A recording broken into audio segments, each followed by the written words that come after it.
Welcome to the Haunted Beard. I've got another Iceberg video for you today. This Iceberg spans a wide variety of genres, including horror, thriller, drama, fantasy, sci-fi, and even dark comedy.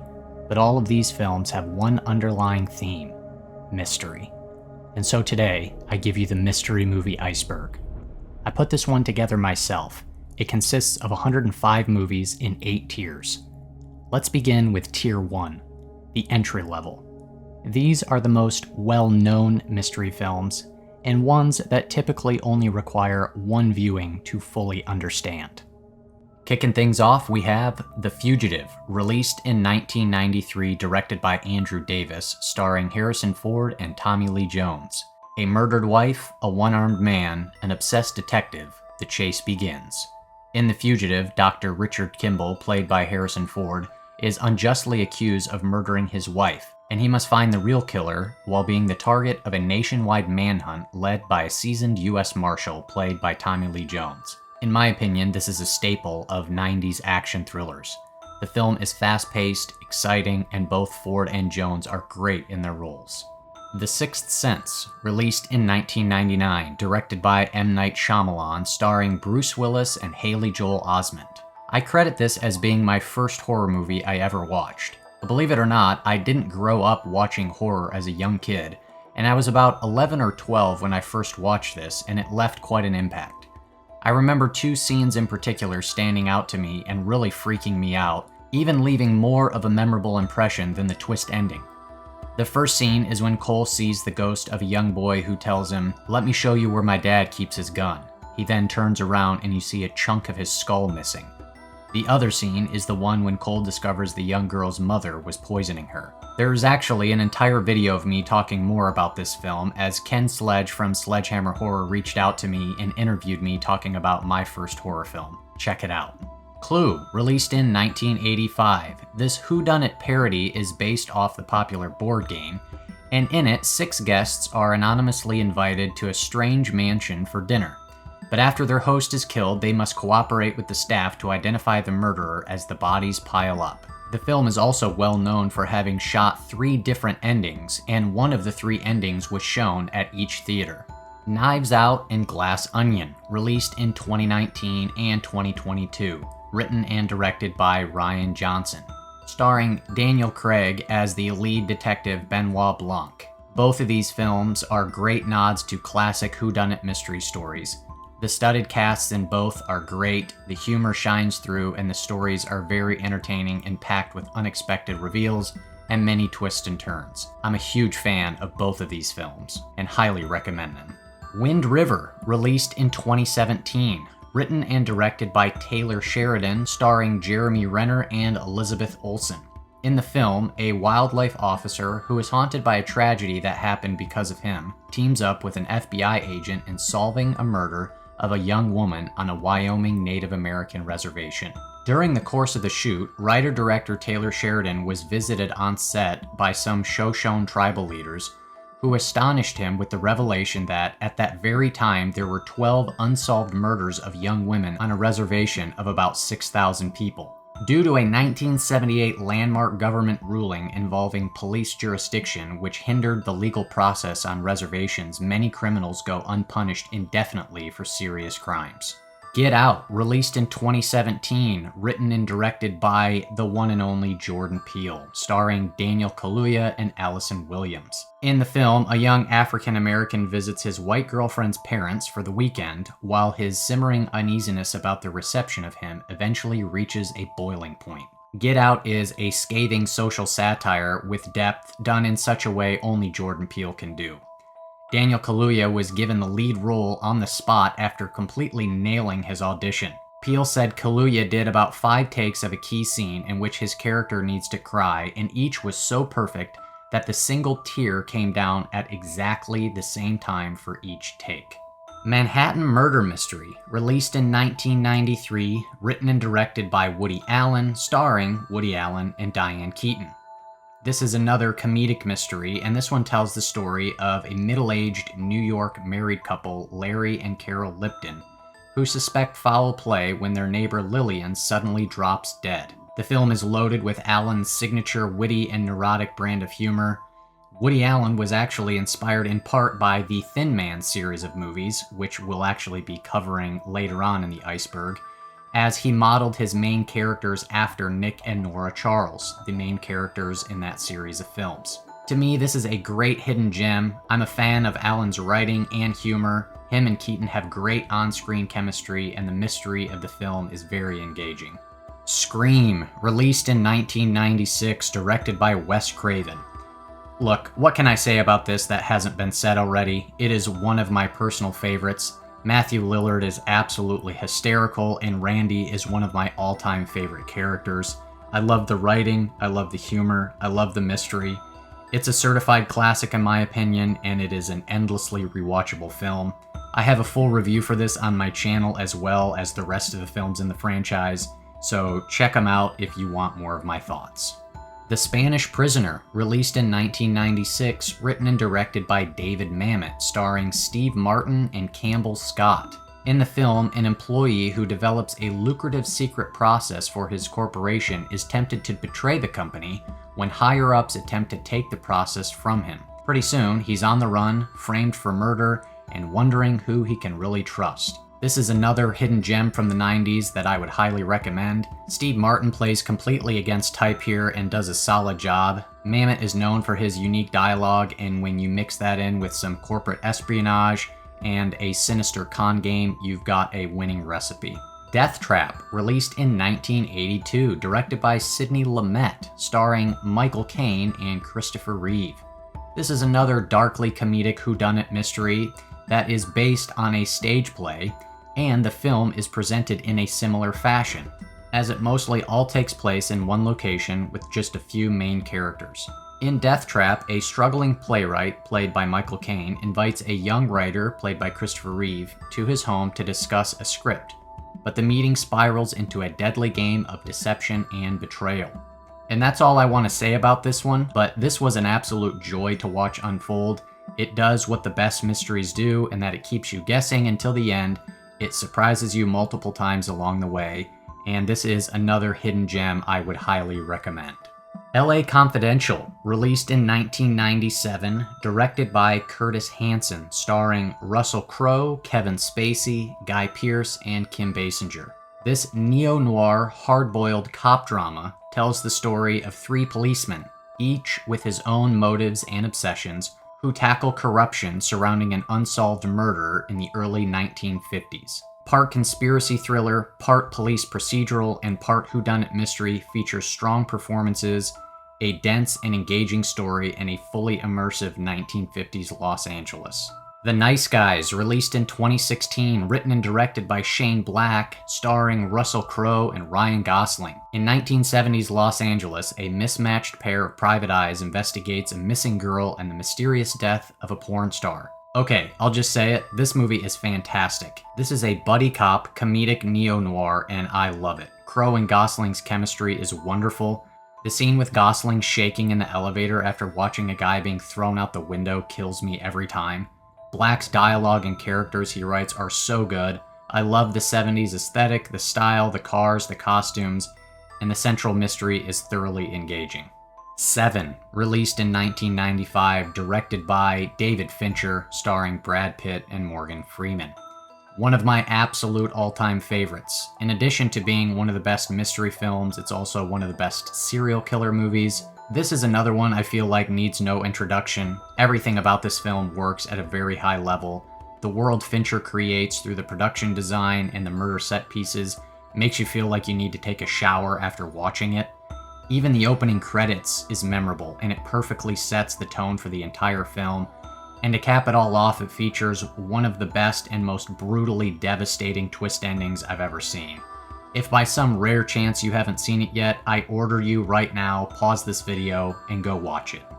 Brick, released in 2005, directed by Rian Johnson in his feature film debut. It stars Joseph Gordon-Levitt and Lucas Haas. Inspired by the hard-boiled detective fiction of author Dashiell Hammett, Johnson wrote his detective story set in a high school. In Brick, a teenage loner, played by Gordon Levitt, pushes his way into the underworld of a high school crime ring to investigate the disappearance of his ex-girlfriend.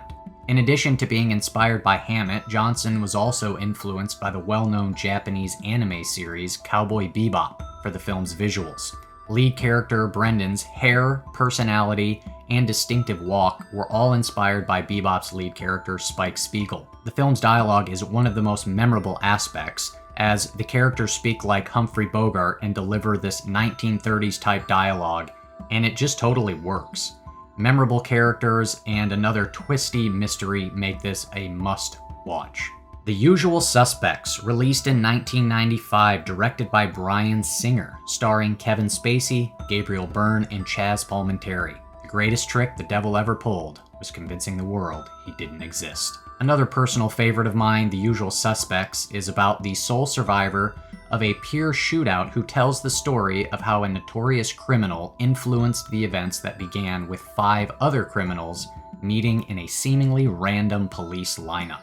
Now, I'm typically not a fan of films that use flashback in their story, but this is one of the rare exceptions, as I think the storytelling structure here is what makes the mystery so compelling.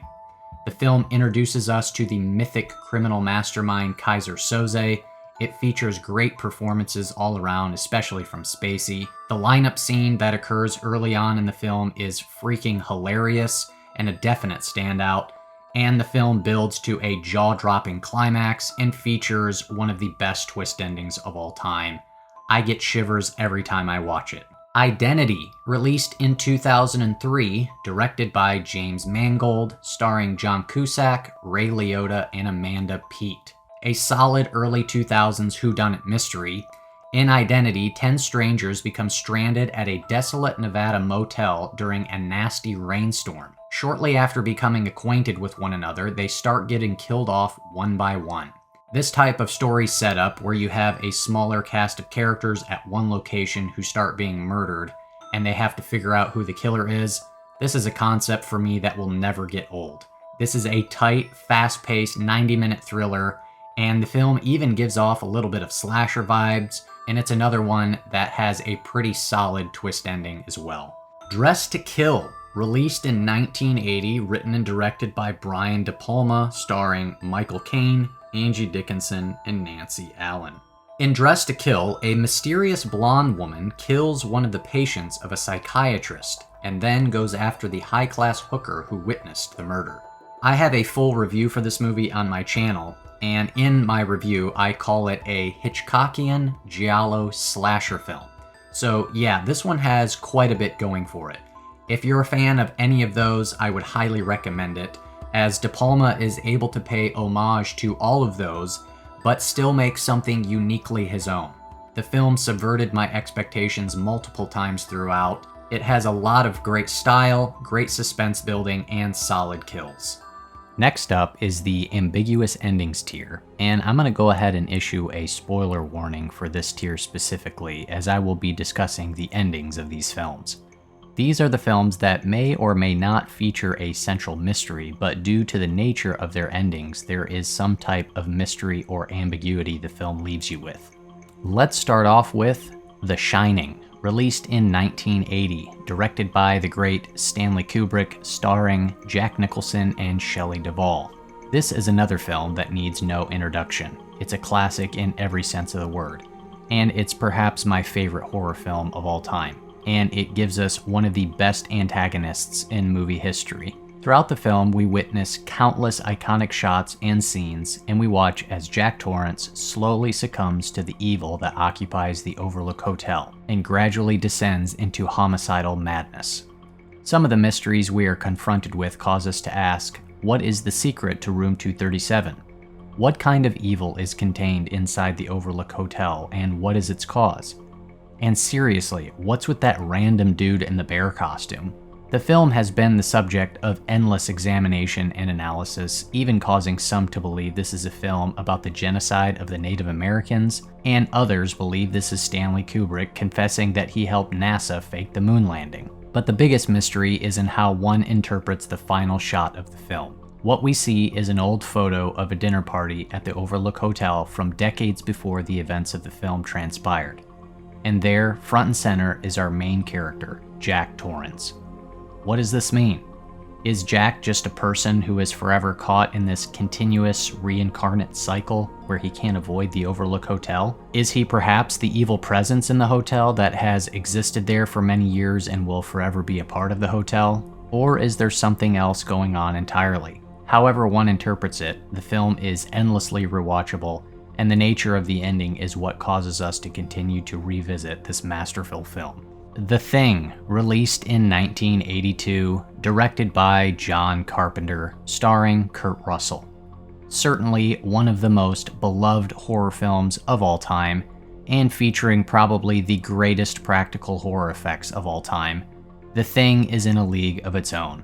The Thing tells the story of a group of American researchers in Antarctica who encounter the eponymous Thing, an extraterrestrial life form that assimilates, then imitates other organisms. The group is overcome by paranoia and conflict as they learn they can no longer trust each other and that any of them could be the Thing. The isolation and paranoia are palpable, and the film builds to a perfectly executed cliffhanger as Kurt Russell and Keith David are the only two survivors.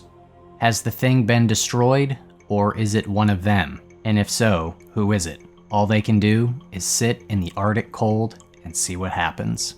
Lost in Translation, released in 2003, directed by Sofia Coppola, starring Scarlett Johansson and Bill Murray. An atypical romance exploring themes of alienation and disconnection. The film tells the story of Bob Harris, played by Murray, and Charlotte, played by Johansson, who are two Americans in Tokyo. Bob is a movie star in town to shoot a whiskey commercial, while Charlotte is a young woman tagging along with her workaholic photographer husband. Unable to sleep, Bob and Charlotte cross paths one night in the luxury hotel bar, and this chance meeting soon becomes a surprising friendship. While not at all a mystery film, the ambiguity comes at the final moment between Bob and Charlotte before Bob departs to fly back home. In saying their goodbyes, they embrace in a hug, and Bob whispers something into Charlotte's ear. What does he say? What do the futures hold for these two lost characters? The answers remain a mystery. The Birds, released in 1963, directed by the master of suspense, Alfred Hitchcock, starring Tippi Hedren and Rod Taylor. In The Birds, a wealthy San Francisco socialite pursues a potential boyfriend to a small Northern California town that slowly takes a turn for the bizarre when birds of all kinds suddenly begin to attack people. One of my favorite films from Hitchcock, the film has aged quite well given the fact that Hitch mainly used real birds for the violent attack scenes. The film reaches a climax with the characters held up in a house. Hedren's character Melanie is injured, traumatized, and catatonic due to an attack from the birds and must be hospitalized. They decide to leave the house to get her some help while a sea of birds surround the place.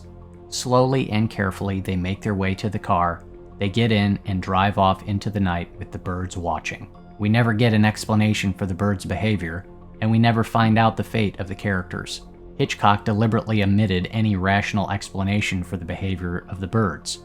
He knew that this created much greater concern in the spectators. His purpose was only one: to instill fear, chaos, and defenselessness in a universal way. He also deleted the classic "the end" at the end of the film to ensure that the public's discomfort continued even after the film was finished. No Country for Old Men, released in 2007, directed by the Coen brothers, starring Josh Brolin, Tommy Lee Jones, and Javier Bardem. Based on the novel by Cormac McCarthy, in rural Texas, welder and hunter Llewellyn Moss discovers the remains of several drug runners who have killed each other in an exchange gone violently wrong. Rather than report the discovery to the police, Moss decides to simply take the $2 million present for himself. This puts the psychopathic killer Anton Chigurh on his trail. Meanwhile, Sheriff Ed Tom Bell blithely oversees the investigation, even as he struggles to face the sheer enormity of the crimes he is attempting to thwart.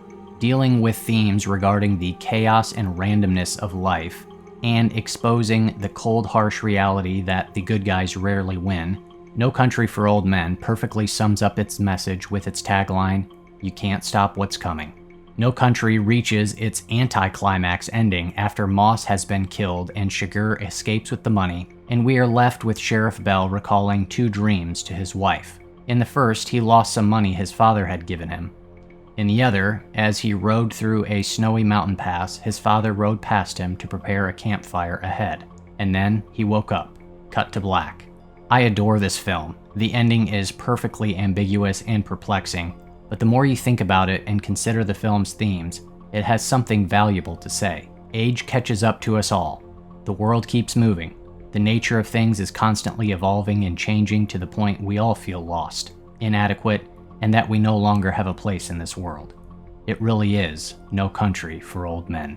Doubt, released in 2008, written and directed by John Patrick Shanley, starring Meryl Streep, Amy Adams, and the late great Philip Seymour Hoffman.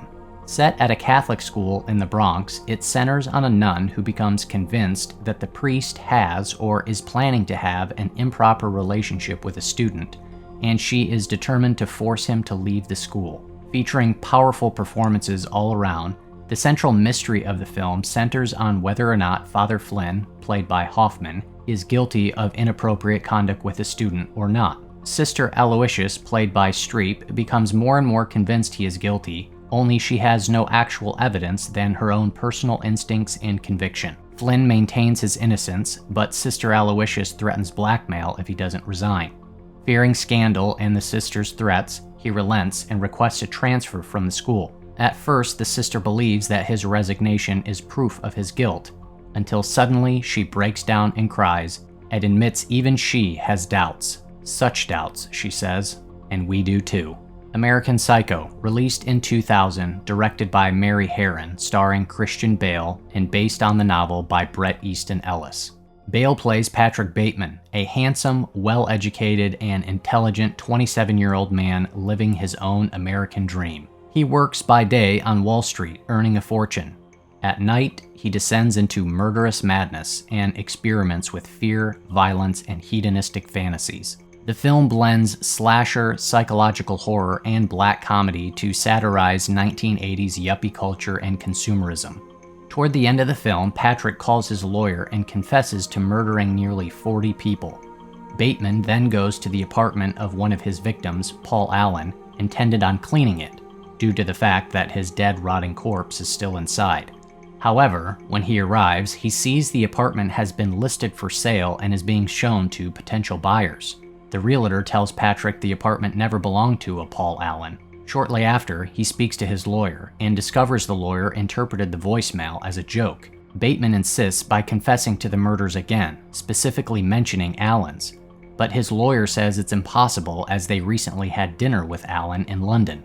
Bateman, unsure if his crimes were real or imaginary, realizes he will never receive the punishment and liberation from his dull lifestyle that he desires.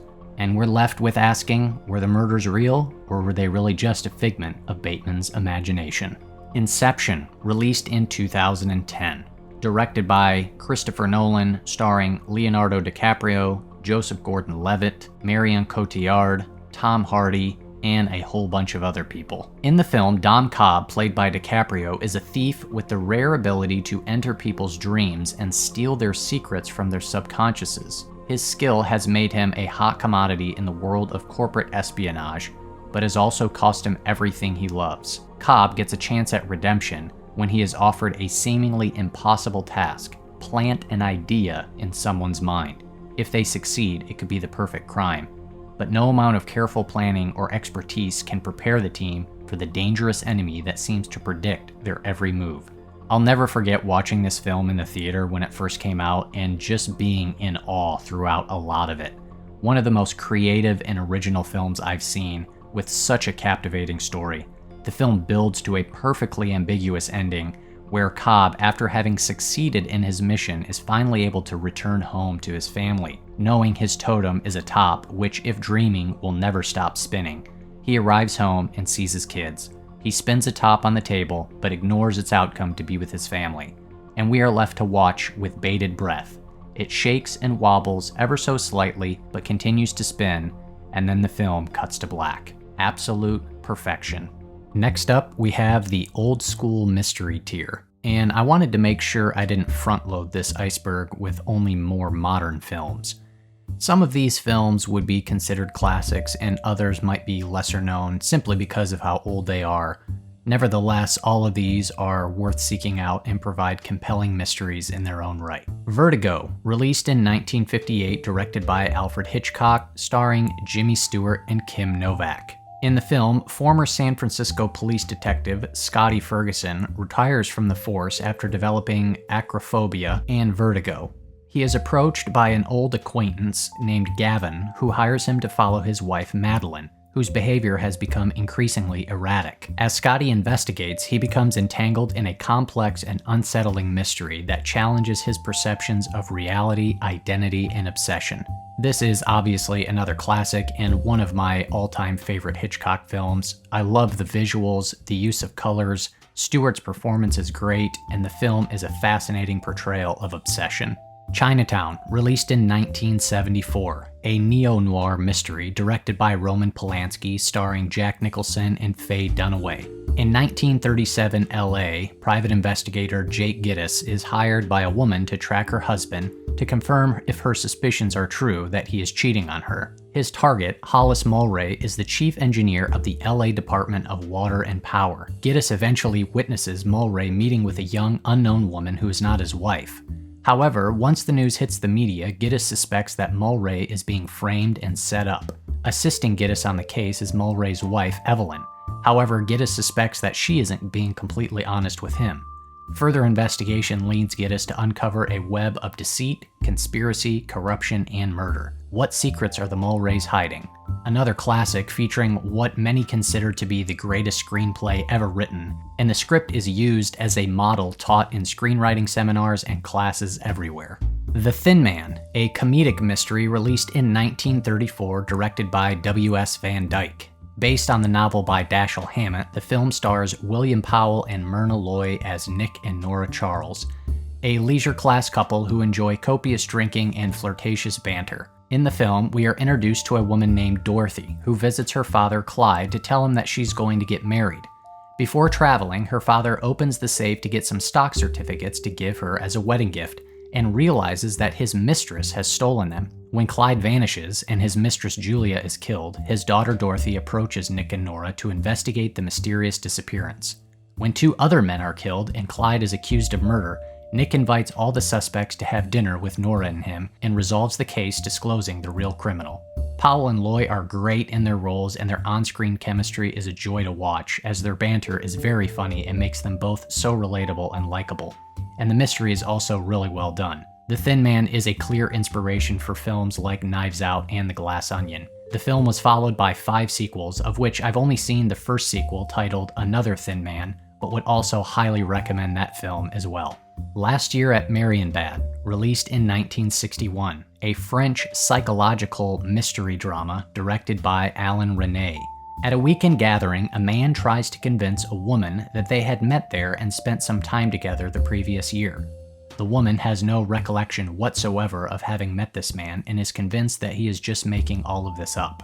The more the man talks about their activities the previous year, however, the more convincing he becomes. Question remains, however, did they meet previously or not? This is a truly cryptic and perhaps indecipherable film. Last Year at Marienbad embraces a surreal-type presentation, and the film uses non-linear timelines and a kind of stream of consciousness style to tell its story. Don't go in expecting easy answers or a solvable mystery with this one, but if you're looking for something that is very much open to interpretation, check it out.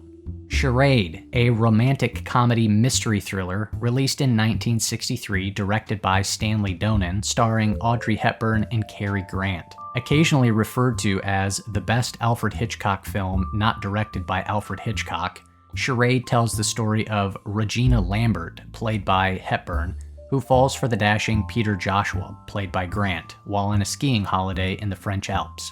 However, she discovers upon her return to home in Paris that her husband has been murdered.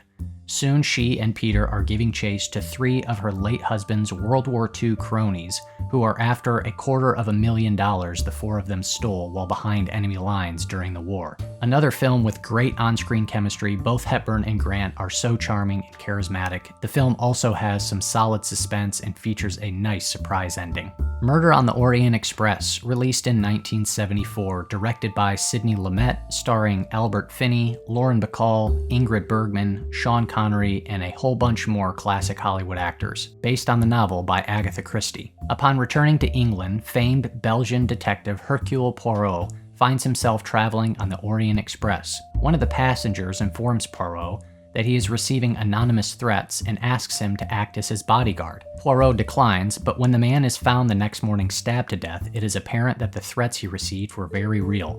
As Poirot begins to question the dozen or so passengers on the train, he realizes that several of them have a connection, and he begins to form a solution to a very complex crime.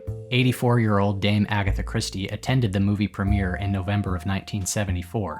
It was the only movie adaptation in her lifetime which she was completely satisfied with. In particular, she felt that Albert Finney's performance came closest to her idea of the famed detective Poirot. Witness for the Prosecution, released in 1957, a legal mystery thriller directed by Billy Wilder, starring Charles Laughton, Ty Powers, and Marlene Dietrich. The film is based on a stage play by Agatha Christie. When Leonard Vole, played by Ty Powers, is arrested for the sensational murder of a rich, middle-aged widow, the famous Sir Wilfrid Roberts, played by Laughton, agrees to appear on his behalf. Roberts believes his client to be innocent, but his alibi rests on the testimony of Vole's wife, Christine, played by Dietrich. As the jury would expect a wife to defend her husband, he decides not to call her as a witness. He is surprised, however, when she is called as a witness for the prosecution. This is a seriously fantastic legal mystery with a great script and central mystery. At previews, audience members received and were asked to sign cards that read, quote, "I solemnly swear I will not reveal the ending of Witness for the Prosecution." And if that's not enough to get you interested in this film, I don't know what is. Definitely check this one out. The Big Sleep, released in 1946, directed by Howard Hawks, starring Humphrey Bogart and Lauren Bacall. My all-time favorite film noir is based off the novel by Raymond Chandler. In the film, private investigator Philip Marlowe, played by Bogart, is hired by a wealthy general to find out and stop his daughter Carmen from being blackmailed over gambling debts. Marlowe soon finds himself deep within a web of love triangles, blackmail, murder, gambling, and organized crime. With help from Vivian, Carmen's sister, played by Bacall, Marlowe hatches a plot to free the family from this web and trap the real culprit. The Big Sleep is known for having a convoluted plot, as there was no finalized script during filming due to the multiple changes in production. Howard Hawks' work on the film triggered a shift in his approach to filmmaking, leading to more leisurely, loosely plotted films in which character development and individual scenes take precedence over narrative coherence. He would later go on to say, quote, "I never figured out what was going on, but I thought that the basic thing had great scenes in it, and it was good entertainment. After that got by, I said, I'm never going to worry about being logical again." And while I do agree the plot is a bit difficult to follow, the style of it all more than makes up for it, and Bogey and Bacall absolutely shine. Rashomon, released in 1950, directed by Akira Kurosawa. In the film, a priest, a woodcutter, and another man are taking refuge from a rainstorm in the shell of a former gatehouse called Rashomon. There they share their takes on the mysterious murder of a samurai and the brutal sexual assault of his wife. Before a court and through a series of uncomfortable flashbacks, strikingly different points of view interweave with half-truths, cover-ups, and the supernatural to further blur the lines between memory and fact. The film pioneered what's known as the Rashomon effect, a plot device that involves various characters providing subjective, alternative, and contradictory versions of the same incident, and thus is the mystery of the film. On the basis of personal perspective, can there be an absolute truth? Another film that provides no easy answers. In fact, answers aren't really the point here. Even during shooting, the cast approached Kurosawa with the script and asked him, what does it mean? The answer he gave at the time is that Rashomon is a reflection of life, and life does not always have a clear meaning. Sleuth, released in 1972, directed by Joseph L. Mankiewicz, starring Laurence Olivier and Michael Caine. In the film, Andrew Wyke, played by Olivier, is a famous and successful author of detective novels. Milo Tyndall, played by Kane, comes to him with a strange request that Mr. Wyke divorce his wife so that Tyndall can marry her.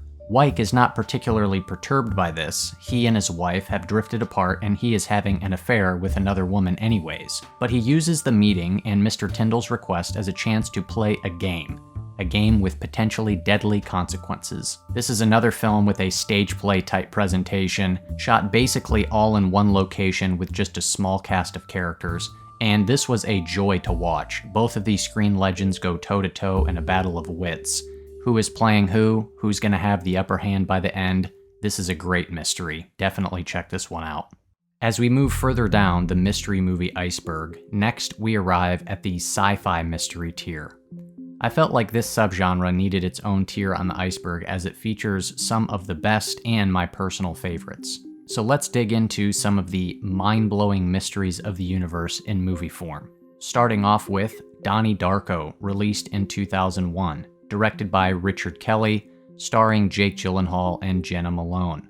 During the presidential election of 1988, a teenager named Donnie Darko sleepwalks out of his house one night and sees a giant demonic-looking rabbit named Frank, who tells him the world will end in 28 days, 6 hours, 42 minutes, and 12 seconds. He returns home the next morning to find that a jet engine has crashed through his bedroom. As he tries to figure out why he survived and dealing with the people in his town, Frank continues to turn up in Donnie's mind, causing him to commit acts of vandalism and worse. One of the biggest cult hits of the 2000s, this one is a real puzzler, involving elements of the supernatural and time travel.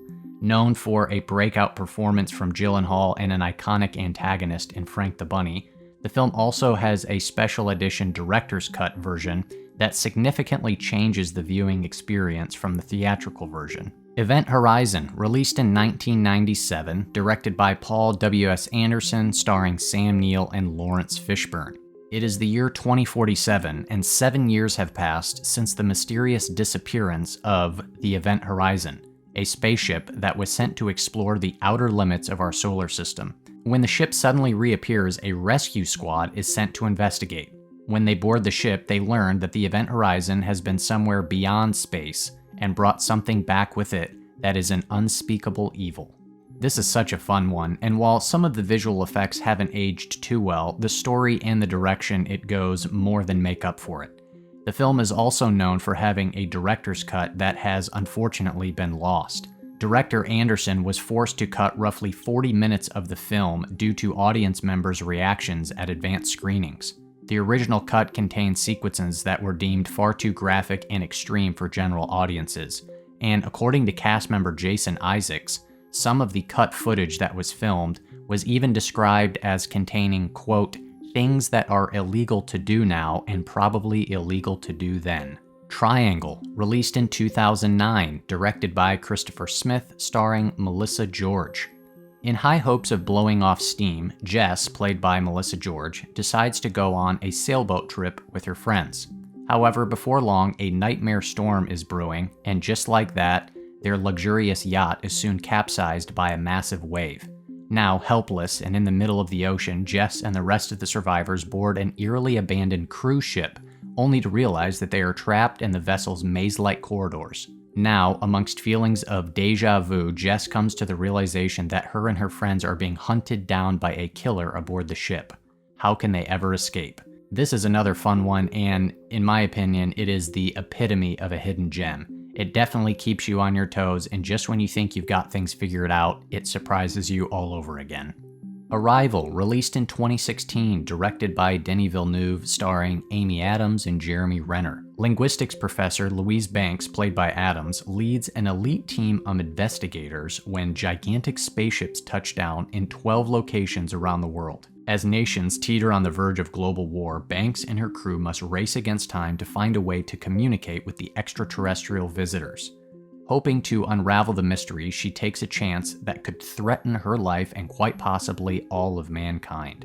Villeneuve is one of my favorite directors working right now, and this film is proof why. It is a very smart and thought-provoking sci-fi mystery that looks at what communication with an alien species could actually look like. And you can just tell how much thought went into making the film. I read that director Villeneuve and screenwriter Eric Heiserer created a fully functioning visual alien language.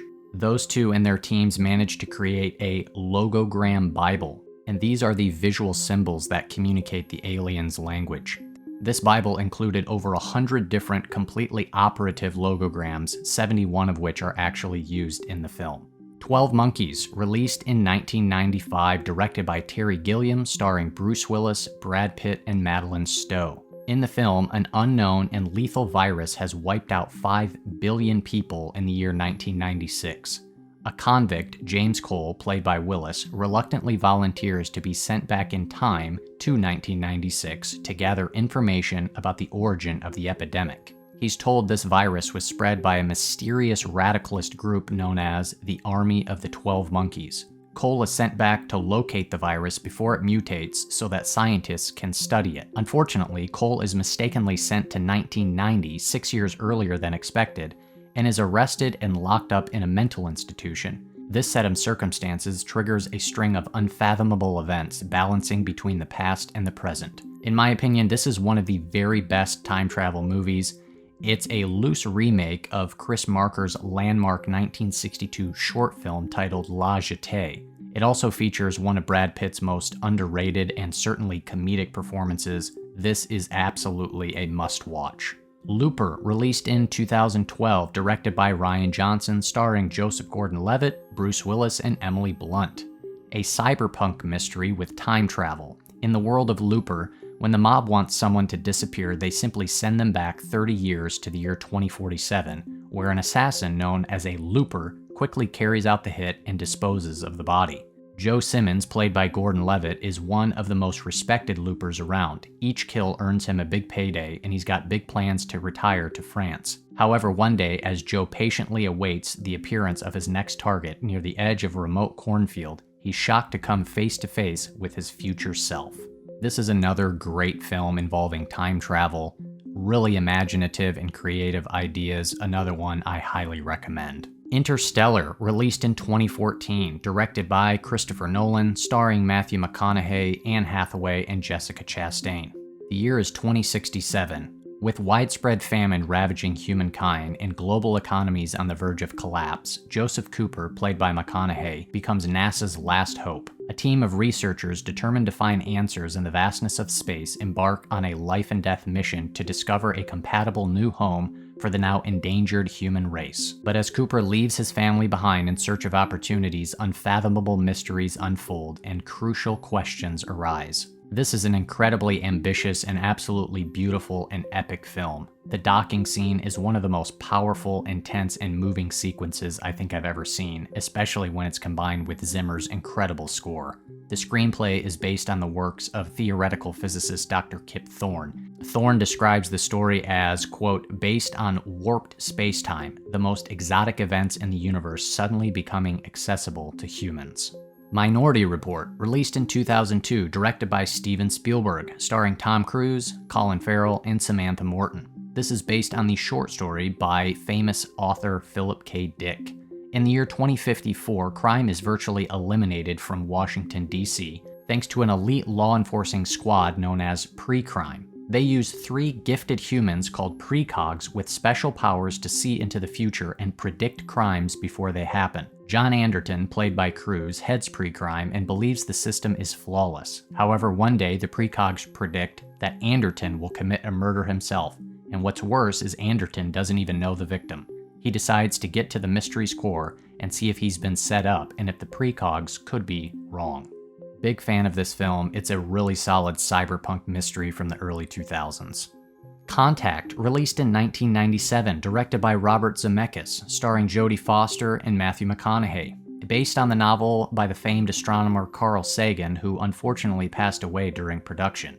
In the film, after having lost her faith in God irrevocably, the esteemed astronomer Dr. Ellie Arroway, played by Foster, develops a different approach towards the existence of life outside the Earth's confined boundaries. Dr. Ellie hopes one day she will confirm her noble expectations by finding proof in extraterrestrial life. Unexpectedly, a cryptic message from deep space containing the blueprints of a puzzling machine rewards her faith and perseverance. But will she be able to decipher the message, and what mysteries could the message hold? Coherence, released in 2013, directed by James Ward Burkett. In the film, 8 friends get together for dinner while a comet is passing overhead. After a power blackout across the neighborhood, strange events start occurring. Venturing out to investigate why a particular house has lights, the friends experience a troubling chain of reality-bending events. Another perfect example of a hidden gem, Coherence was filmed for only $50,000. It was filmed in only 5 days in one location with mostly improvised dialogue. In fact, instead of scripts, the actors would receive only a small paragraph that only they would see as their goals for the day. This allowed for the story to unfold naturally and create genuine reactions in the other actors. Additionally, one of the actors was also the co-writer. He was essentially the mole, the person who helped guide the scenes if the actors went astray. Coherence is also a perfect example of not needing a big budget to make something special. When you have good writing and creative ideas, that's all you need, and Coherence definitely has it. If you haven't seen this one, please check it out. Tenet, released in 2020, directed by Christopher Nolan, starring John David Washington and Robert Pattinson. In the film, an unnamed CIA operative, codenamed the Protagonist, is selected to join the ranks of the shadowy government organization called Tenet. This is a group tasked with ensuring the survival of humankind. His mission is to prevent a renegade Russian oligarch with precognitive abilities from starting World War III. The protagonist will soon master the art of time inversion as a way of countering the threat that is to come. The film utilized no green screens, only practical effects. This even includes the inversion or time reverse sequences, for which director Christopher Nolan chose instead to shoot every scene twice, one time with the actors moving forward and once with them doing everything backwards. Annihilation, released in 2018, directed by Alex Garland, starring Natalie Portman, Tessa Thompson, and Oscar Isaac, based on the novel by Jeff Vandermeer. In the film, academic biology professor Lena, played by Portman, is grieving her veteran husband's disappearance. In an attempt to find him, she puts her name forward for an expedition into an environmental disaster zone known as the Shimmer, but upon entering, she does not find what she is expecting. What secrets lie within the Shimmer, and what happened to her husband? In addition to being a great mystery film, this is also a solid sci-fi horror and features some very effective body horror and overall creepy scenes. The scene with the bear-like creature in particular is really effective.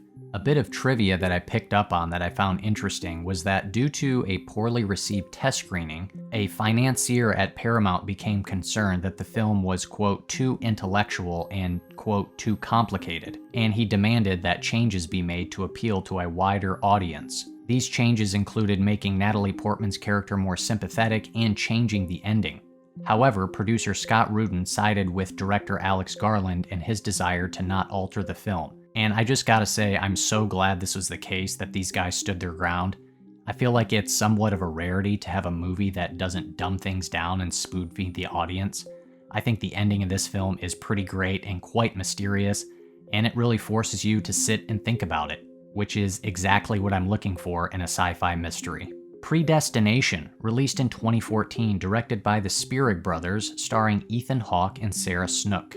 This is based on the short story We Are Zombies from sci-fi author Robert A. Heinlein. Predestination chronicles the life of a temporal agent sent on a series of time travel journeys designed to ensure the continuation of his law enforcement career for all eternity. Now on his final assignment, the agent must pursue the one criminal that has eluded him throughout time. And that brief synopsis barely does the film justice.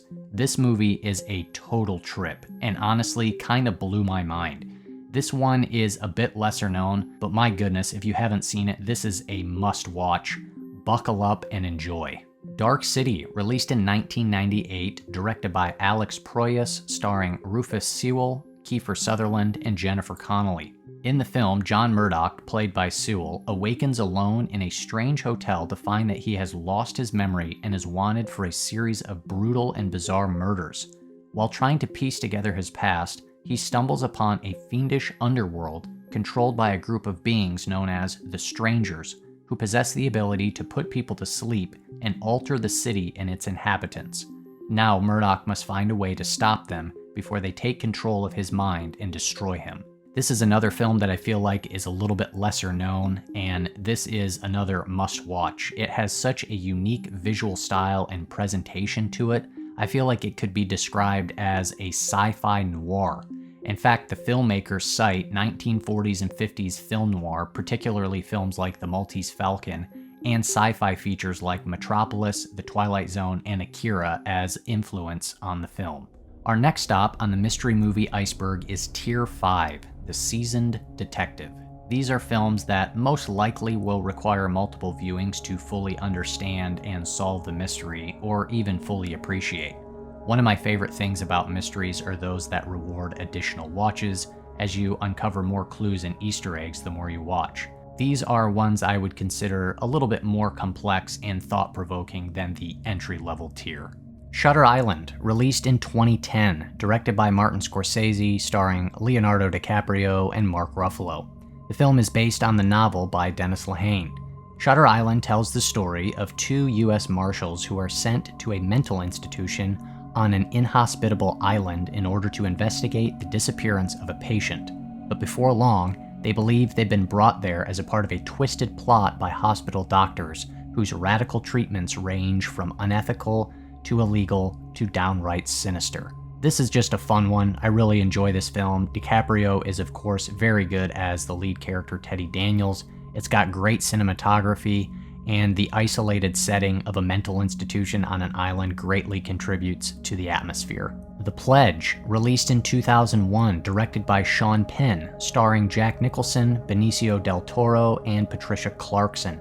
In the film, a retiring police detective played by Nicholson pledges to a mother that he will catch the killer of her young child. And in my opinion, this is another hidden gem. This one is darker and more tragic than most murder mysteries, but what I think helps set The Pledge apart is it becomes just as much of a character study as it is a murder mystery. It features a captivating performance by Nicholson, who becomes this man possessed in tracking down a killer, and it also features a small yet unforgettable scene from Mickey Rourke that will rock you to your core. Don't go in expecting easy answers with this one, but it will definitely stick with you.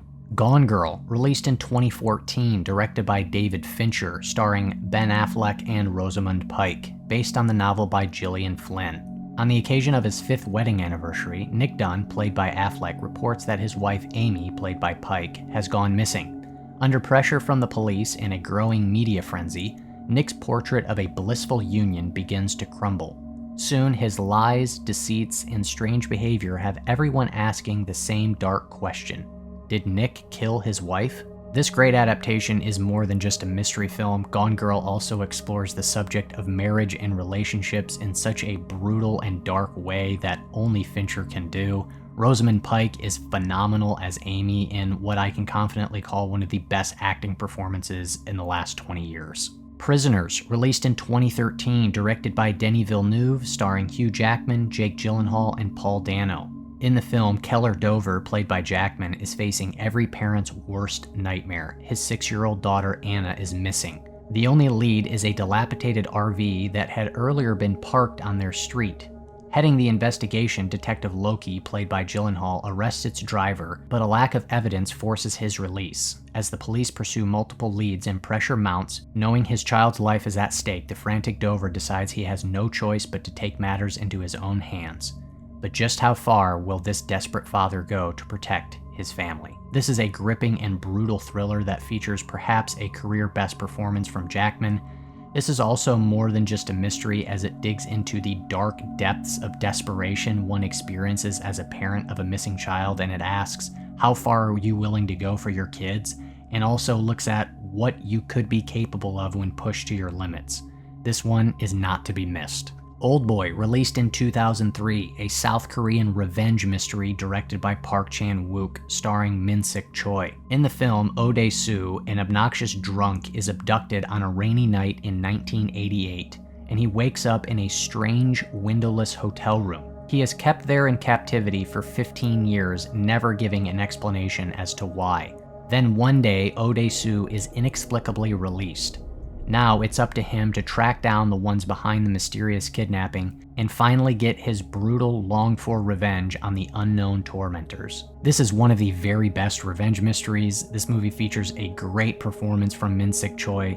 The hallway fight scene is a highlight. I absolutely love that scene, and the final reveal is brutally devastating. Memento, released in 2000, directed by Christopher Nolan, starring Guy Pearce, Carrie-Anne Moss, and Joe Pantoliano. In Memento, Leonard is determined to avenge his wife's murder. However, unable to remember anything that happens day to day due to a condition he sustained, short-term memory loss, Leonard has to write himself notes, take photos, and even tattoo himself to try and remember things. The film follows two separate timelines of Leonard, one moving forward and the other moving backward.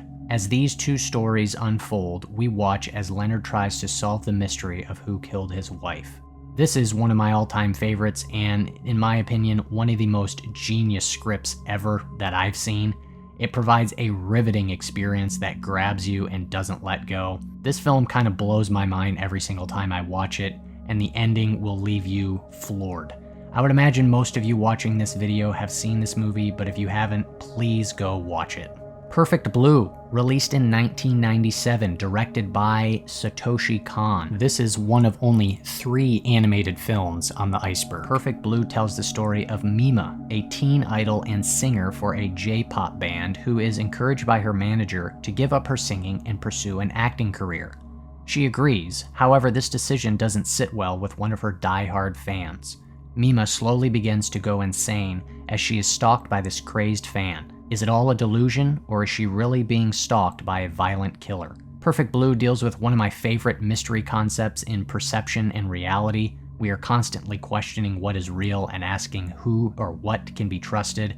This one is a trip and will seriously mess with you. God's Crooked Lines is a Spanish film released in 2022 and was directed by Oriol Paulo. I have an entire video on my channel dedicated to this guy's films, as I believe he's a seriously underrated director and all of his films are mysterious and worth checking out. God's Crooked Lines, though, tells the story of Alice, a private investigator who checks into a psychiatric hospital with the goal of collecting evidence for the case she's working on, which is the death of an inmate in unclear circumstances. But the reality she faces in her confinement will exceed her expectations and cast doubt on her own sanity. This is another one like the previous entry, Perfect Blue, in that it deals heavily with perception and reality.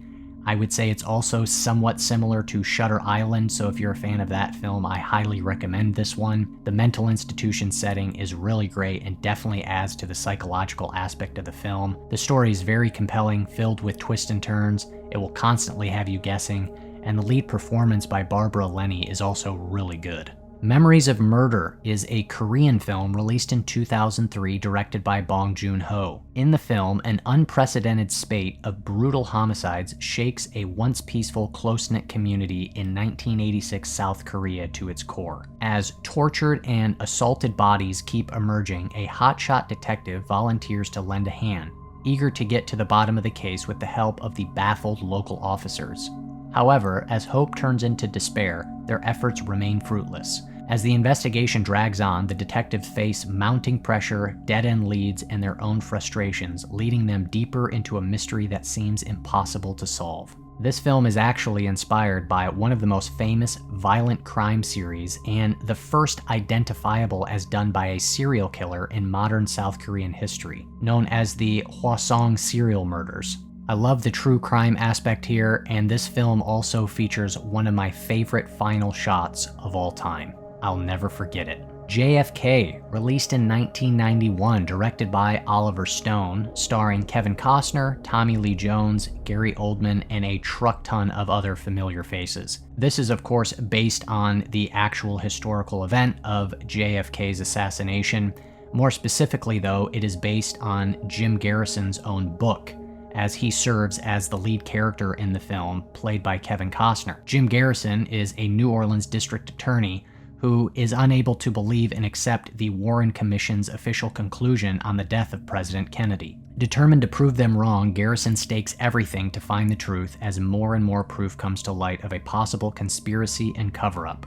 JFK is one of the best of the 90s. This film is such an impressive accomplishment from the writing and the editing. There's so much story it tells, so many scenes, so many details. It is a beast and I absolutely love it. This is one of those movies that fully pulls you down the conspiracy rabbit hole and I am all here for it. Black Bear, released in 2020, directed by Lawrence Michael Levine, starring Aubrey Plaza and Christopher Abbott. At a remote lake house in the Adirondack Mountains, a couple entertains an out-of-town guest looking for inspiration in her filmmaking. The group quickly falls into a calculated game of desire, manipulation, and jealousy, unaware of how dangerously convoluted their lives will soon become. And while this is not a typical mystery film and more of a psychological drama, the film's mystery really has to do with the way it's presented and how one interprets it. This is another hidden gem in my opinion, and it also has a bit of a stage play type presentation, which I am always a fan of, and it features solid performances all around. The Prestige, released in 2006. What do you know? Another Christopher Nolan film. I can't help it, this guy is a master at mystery. This one stars Christian Bale, Hugh Jackman, Scarlett Johansson, and Rebecca Hall. The Prestige is set against the backdrop of turn-of-the-century London.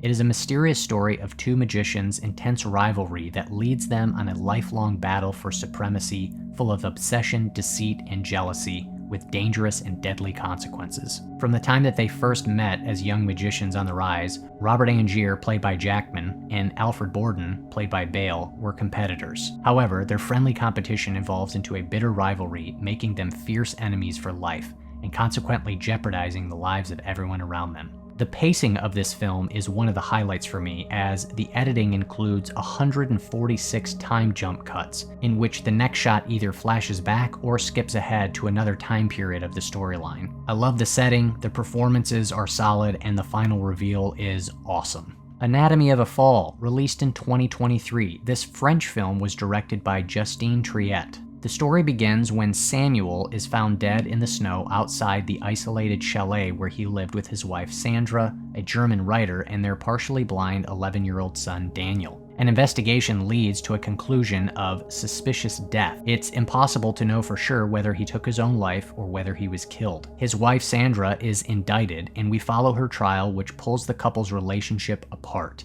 Their son Daniel is caught in the middle. Between the trial and their home life, doubts take their toll on the mother-son relationship. I love Anatomy of a Fall's more grounded and realistic approach. The lead performance by Sandra Hüller is excellent. The film is not only a legal mystery thriller, but it also uses its story to explore the complexity of marriage, and it does this in such a mature and balanced way. I highly recommend this one. The Girl with the Dragon Tattoo, released in 2009. Now, of course, there is the American remake from David Fincher from 2011, but the original was what I saw first, so I'm gonna go with that one, even though Fincher's version is equally good and definitely worth checking out. But the original is a Danish-Swedish film directed by Niels Arden Oplev, starring Noomi Rapace and Michael Nyqvist. And it's based on the book series by Stieg Larsson. 40 years ago, Harriet Vanger disappeared from a family gathering on the island owned and inhabited by the powerful Vanger clan. Her body was never found, yet her uncle suspects murder and believes that the killer is a member of their own family. He employs the disgraced journalist Michael Blomkvist and the tattooed, ruthless computer hacker Elizabeth Salander to investigate. When the pair link Harriet's disappearance to a number of grotesque murders from almost 40 years ago, they begin to unravel a dark and appalling family history. This is another great mystery, brutally dark. I don't typically talk about trigger warnings, but there is an assault scene in this film that is very upsetting, so beware. Black Swan, released in 2010, directed by Darren Aronofsky, starring Natalie Portman, Mila Kunis, and Vincent Cassel. In the film, Nina, played by Portman, is a ballerina in New York City whose life is completely consumed with dance. She lives with her obsessive former ballerina mother, Erica, who exerts a suffocating control over her. When casting for the production of Swan Lake, Nina becomes the first choice to play the lead role. However, Nina has a competition, a new dancer, Lily, played by Kunis, who also impresses the director. As the two young dancers expand their rivalry into a twisted friendship, Nina begins to get more in touch with her dark side, a recklessness that threatens to destroy her. This is another great psychological horror mystery. I love Darren Aronofsky's directing style, and the lead performance by Portman is excellent. Burning. This South Korean film was released in 2018. It was directed by Lee Chang-dong and stars Yoo Ah-in, Jeon Jong-seo, and Steven Yeun. Dreaming of becoming a writer, alienated Jong-soo takes odd jobs to make a living. Then one day he runs into Hae-mi, a lively childhood friend, and he soon agrees to feed her cat while she takes off on an extended trip to Africa. Eventually, Hae-mi returns. However, she arrives with Ben, a privileged, sophisticated Korean man she met in the Nairobi airport. As tensions and feelings of envy and jealousy rise, Jong-soo soon learns of Ben's secret obsession. This is an excellent film. I love how much the director trusts the audience. Much restraint and subtlety is used in telling its story, but picking up on those details is very rewarding. This is a complex and layered film with interesting characters. This one will have you thinking about it long after it's over. Zodiac, released in 2007, directed by David Fincher, starring Jake Gyllenhaal, Mark Ruffalo, and Robert Downey Jr. This is based on the novel by Robert Graysmith, which itself is based on the famous true crime case. Zodiac is probably in my top 10 movies of all time. I absolutely adore this film and find it utterly captivating. The real case fascinates me, and even though this is technically a fictionalized version, it almost feels documentary-like in its accuracy and attention to detail. Fincher filmed in the real-life locations of where the actual events took place. It's a movie I just get completely lost in every time I watch it. I find the mystery and the story utterly captivating. I love it. Picnic at Hanging Rock, released in 1975, directed by Peter Weir. In the film, 3 students and a school teacher disappear on an excursion to Hanging Rock in Victoria on Valentine's Day in 1900. The movie follows those that disappeared and those that stayed behind, but it delights in the asking of questions, not in the answering of them. Even though the movie and the book it was based on claim to be inspired by real events, the story itself is completely fictional. Author Joan Lindsay, who wrote the novel, enjoyed the hype that her publisher created by claiming that the story was true, so she as well never decisively confirmed or denied whether her story was based on or inspired by true events or not. Picnic at Hanging Rock is a challenging and puzzling film, and that the mystery is about mystery itself. It's about the questions and not the answers. This is a slower-paced film that won't be for everyone, but I enjoyed its unique approach and the film is beautifully shot. Cachet. This French-Austrian film was released in 2005 and was directed by Michael Haneke. It stars Daniel Auteuil and Juliette Binoche. The film is set in France and tells the story of Georges, a TV literary reviewer, his wife Anne, a publisher, and their young son Pierrot. They begin to receive anonymous videotapes through the mail showing them and their house, along with obscure childlike drawings. They visit the police with the hope of finding this stalker, but since there is no direct threat, the police refuse to help. As the tapes become more personal, Georges takes it upon himself to figure out who is putting his family through such horror. This is another non-traditional mystery film. I love the voyeuristic aspect as it reminds me a bit of Hitchcock's Rear Window. And I'll say this, pay very close attention to the final shot. Haneke is known for his subtlety. He wants you to do the work and think about it, and the final shot will mess you up, but probably not in the way you expect. Cure. This Japanese film was released in 1997 and was directed by Kiyoshi Kurosawa. A wave of gruesome murders is sweeping Tokyo. The only connection is a bloody X carved into the neck of each of the victims.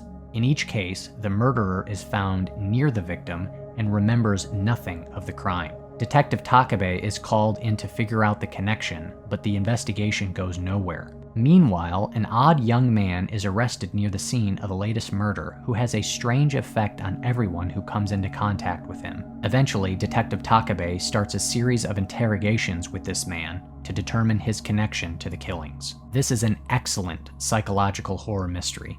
I have a full review for this film on my channel, so check it out if you want more thoughts, but this is a film where my appreciation for it grew immensely after multiple viewings.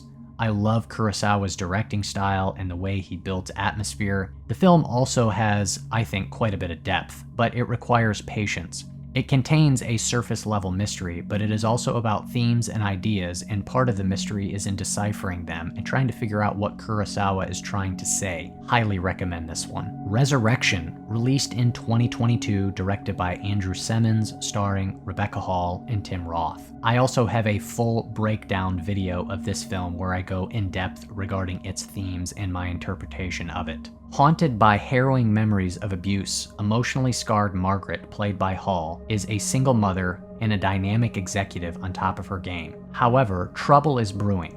When unsuspecting Margaret catches a glimpse of her toxic past at a conference, suddenly she must summon every last ounce of courage to face the ghastly figure yearning to re-enter her life 2 decades later. This is another psychological horror mystery where the mystery is really in the presentation and how we are to interpret the events that are happening. I love this film. It was my favorite film of 2022. I think Rebecca Hall's performance is one of the very best I've seen. She is unbelievably good.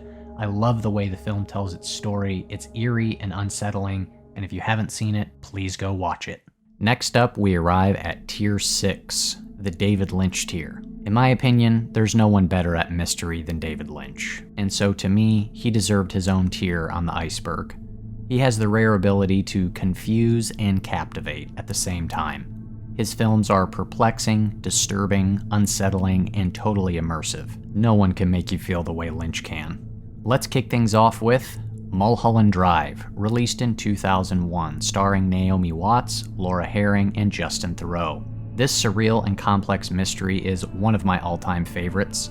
In the film, a bright-eyed young actress travels to Hollywood, only to be ensnared in a dark conspiracy involving a woman who is nearly murdered, and now has amnesia because of a car crash. Eventually, both women are pulled into a psychotic illusion involving a dangerous blue box, a director named Adam Kesher, and the mysterious nightclub Silencio.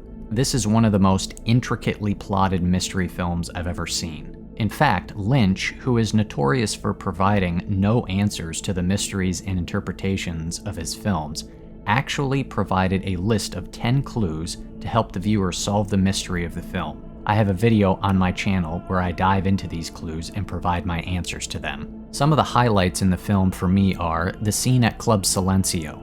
This scene is hypnotic and I love how it challenges our perception of reality. Naomi Watts' performance is incredible and I love the audition scene she does with the older gentleman. It kind of has a bit of a meta aspect to it, but I just can't take my eyes off her, especially in that scene.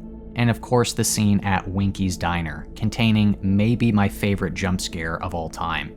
The way Lynch builds the tension in this scene with the conversation between the two guys, and then the reveal of the bum behind the dumpster is simply magnificent. The overall atmosphere is so immersive, it's a film to get lost in. I feel like I discover more clues and details every time I watch it. This is truly a unique experience and one I can't recommend enough if you haven't seen it.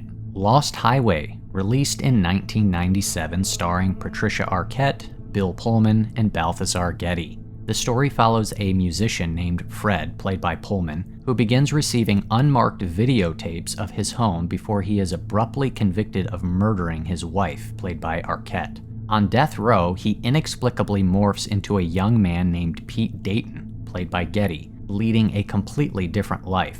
When Pete is released, he gets mixed up in a dangerous love game with the femme fatale and trophy girlfriend of the criminal overlord Mr. Eddie. Eventually, his and Fred's paths begin to cross in a surreal, suspenseful web of intrigue, seemingly all controlled by the creepy mystery man.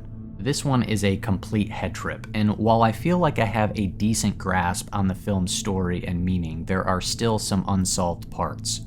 When asked as to the meaning of the film, David Lynch has referred to it as a, quote, psychogenic fugue, which is a form of disassociation where a person temporarily loses awareness of their identity, including their memories and personality. One of the things I love about Lynch's films is that you are completely at his mercy while watching them, and it feels like almost anything could happen at any moment.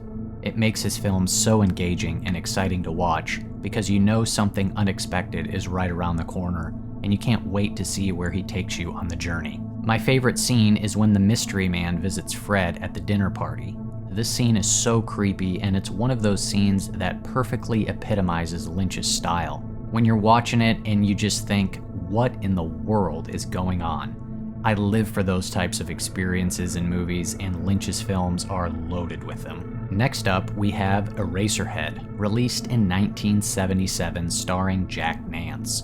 A film that defies conventional logic and storytelling, and fueled by its dark, nightmarish atmosphere and compelling, disturbing visuals. It tells the story of a factory worker named Henry Spencer, a lost cause enduring a miserable existence in an inhumane industrial wasteland, is one day shocked to discover that his depressed girlfriend Mary has given birth to something otherworldly. But that's the least of Henry's problems. As the odd couple returns to Henry's shoebox apartment, the unnatural baby's unremitting cry drives Mary crazy, threatening to destroy their fragile happiness. Sometimes the dream of blissful fatherhood can become a nightmare. Eraserhead seems to be a film about the fear of fatherhood and the feelings of being totally unqualified and unprepared to raise a child. At least that's some of how I interpret it, but if you ask someone else, you'll probably get a completely different answer, which is one of the things that makes Eraserhead so good. I love how bizarre and surreal it is. I love the black and white. I love the sound design, which feels like its own character in the film. The haunting atmosphere and imagery is unforgettable. In my review for this film, I said Eraserhead exists in a world of pure creative space. This is a place where artistic freedom knows no bounds. It's not held to the standard logic, it's metaphorical and symbolic, and those metaphors and symbols are a part of what makes the film so mysterious. And it prompts us to ask questions like, who is the man in the planet operating all that machinery? Who is the lady in the radiator? Why is there a tree growing on Henry's nightstand? Why does he have a picture of an atomic bomb explosion on his wall? What's the deal with the worms? Why is the film called Eraserhead?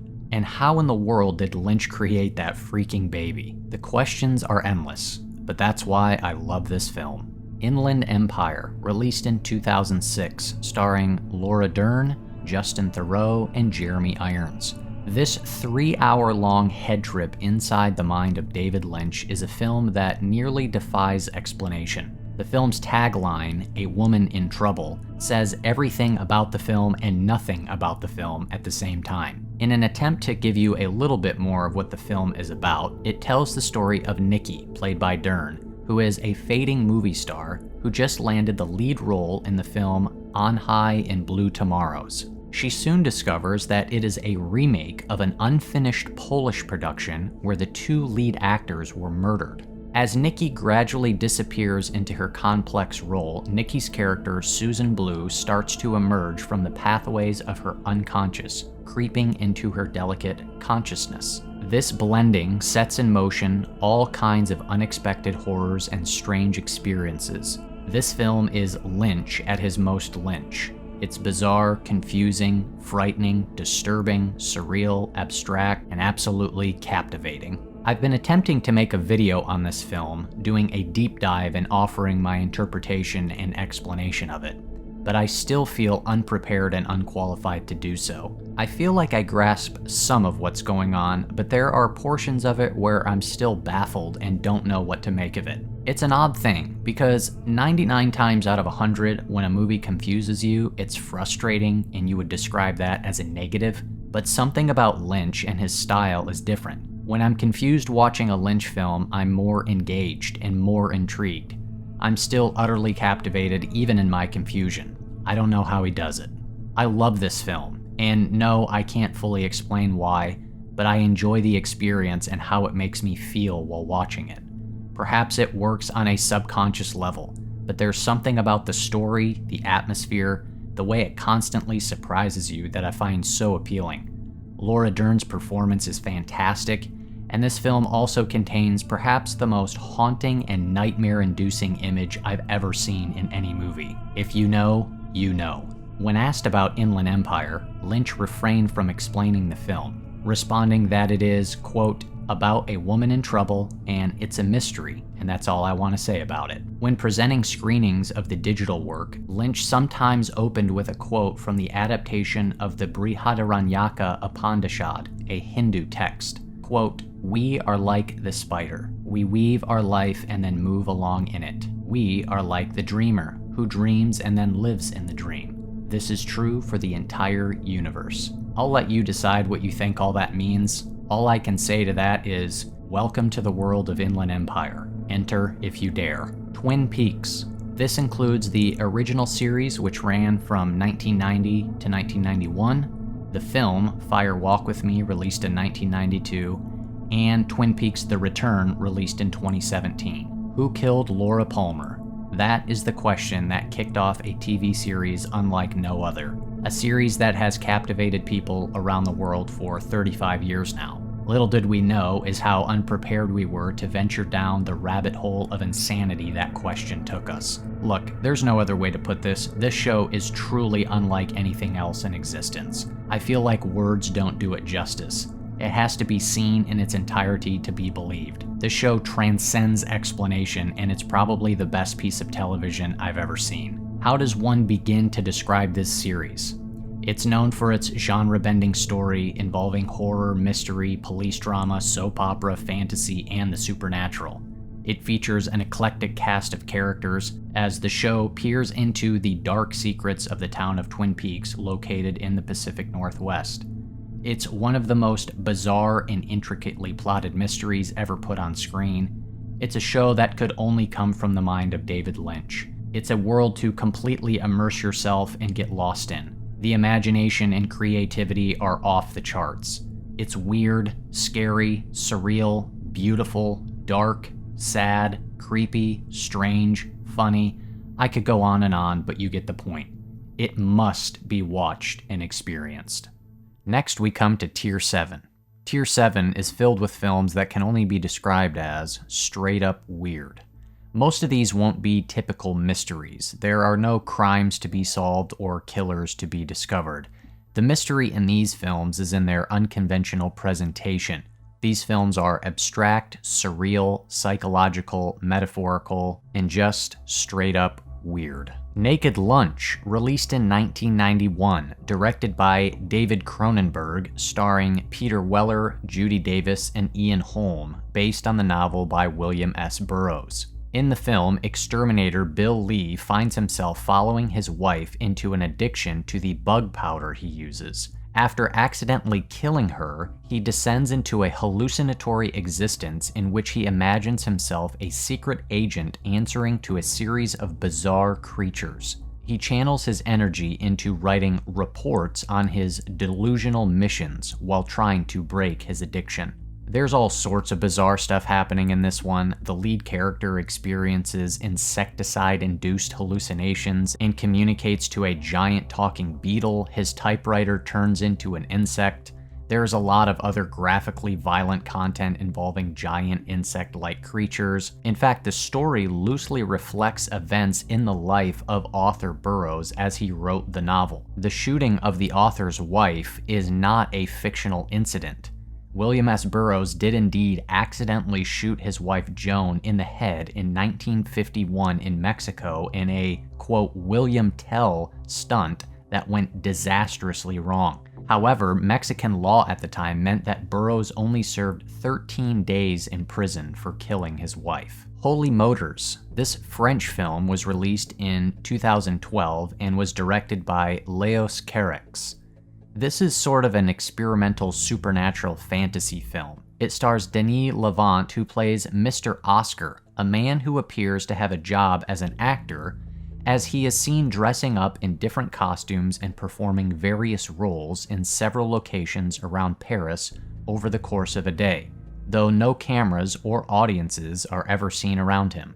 The film is comprised of roughly 10 disconnected vignettes, each containing Levant playing a different role or character.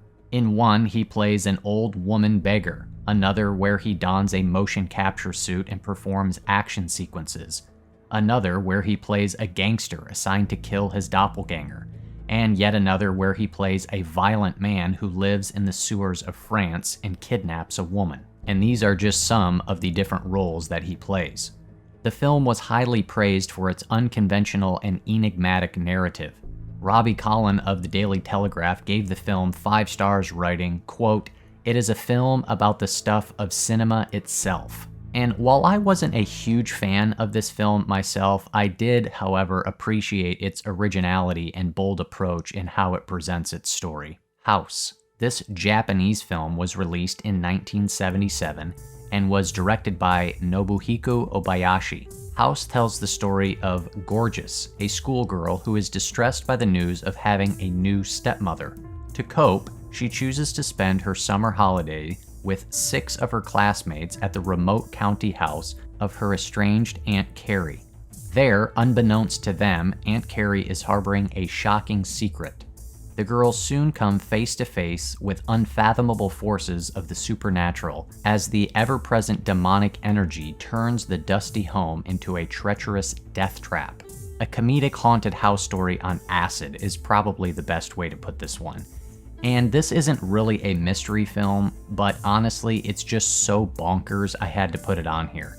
Some of the weirdness includes a watermelon that transforms into a human head, which then flies around and bites a girl on her butt. One girl is attacked by flaming logs, another girl has her fingers bitten off by a piano, and another girl is possessed by a mirror. There's really no rhyme or reason to any of it, it's just completely crazy. Mr. Nobody, released in 2009, directed by Jacob Van Dormael, starring Jared Leto and Diane Kruger. This is a dark romance sci-fi fantasy set in the year 2092 in a utopian future. In the film, Nemo Nobody, played by Leto, is the oldest and last man to ever have the choice of immortality. The film explores Nemo as a young boy faced with an impossible decision. In the middle of his parents' divorce, he must decide if he should stay with his father or go with his mother. The film is based around all of his possible lives that could have occurred, of which all are dependent of his one decision. Where the film gets weird is in its structure, as Nemo recounts alternate versions of his past. The film explores the impact of key decisions through a nonlinear narrative that incorporates scientific theories like the multiverse hypothesis, chaos theory, and the butterfly effect. Describing the scale of the film, the director said, quote, "My producers don't like me saying it, but it's really a big-budget experimental film about the many different lives one person can live, depending on the choices he makes. It's about the infinite possibilities facing any person. There are no good or bad choices in life. It's simply that each choice will create another life for you. What's interesting is to be alive." Enter the Void, released in 2009, directed by Gaspar Noé. In the film, Oscar and his sister Linda are recent arrivals in Tokyo. Oscar's a small-time drug dealer and Linda works as a nightclub stripper. One night, Oscar is caught up in a police bust and shot. As he lies dying, his spirit, faithful to the promise he made to his sister that he would never abandon her, refuses to abandon the world of the living. It wanders through the city, his visions growing ever more distorted and ever more nightmarish. Past, present, and future merge in a hallucinatory maelstrom. Noé was inspired by the film noir classic Lady in the Lake. The film is shot in subjective camera, entirely from the point of view of the main character, which is what Noé did for this film. Noé describes the film as a psychedelic melodrama. The film incorporates imagery inspired by experimental cinema and psychedelic drug experiences. The film's visuals are powerful, the cinematography is incredible, the camera work for how they were able to pull this off is really impressive. I recommend this one even just for the experience alone. This one is pretty special and definitely unique. Paprika is a Japanese anime released in 2006. It was directed by the same director as Perfect Blue, the other animated film on the Iceberg, Satoshi Kon. In the film, 3 scientists at the Foundation for Psychiatric Research fail to secure a device they've invented, which allows people to record and watch their dreams. The thief who stole the device uses it to enter people's minds when awake and distract them with their own dreams and those of others. A dream detective known as Paprika, along with a psychologist, attempt to identify the thief as they ward off the thief's attacks on their own psyches. Christopher Nolan was actually inspired by this film when he made Inception. Paprika is a visual smorgasbord where dreams and reality collide. Imagination and creativity are at an all-time high in this film. Possession, released in 1981, directed by Andrei Zulawski, starring Isabelle Adjani and Sam Neill. With their once happy life rapidly sinking into unsightly depths of betrayal and resentment, Anna and Mark face the death of their marriage. Soon, Anna starts exhibiting increasingly disturbing behavior. Mark then embarks on a desperate mission to get to the root of Anna's psychosis. He is unaware, however, that unanswered questions and unresolved doubts are far less dangerous than reality itself. And unable to accept his wife's violent change of heart, nothing can prepare Mark for the bizarre, blood-chilling truth. Okay, this one is a must-watch, but be prepared. This is truly an unforgettable film. Adjani is unbelievably good in this, and completely gives everything she has to this role. I promise you've never seen anything quite like it. I found a snippet of a review that I think perfectly describes this film, written by Tom Huddleston of Time Out. He says, quote, "There are plenty of movies which seem to have been made by madmen. Possession may be the only film in existence which is itself mad. Unpredictable, horrific, its moments of terrifying lucidity only serving to highlight the staggering derangement at its core. Extreme but essential viewing."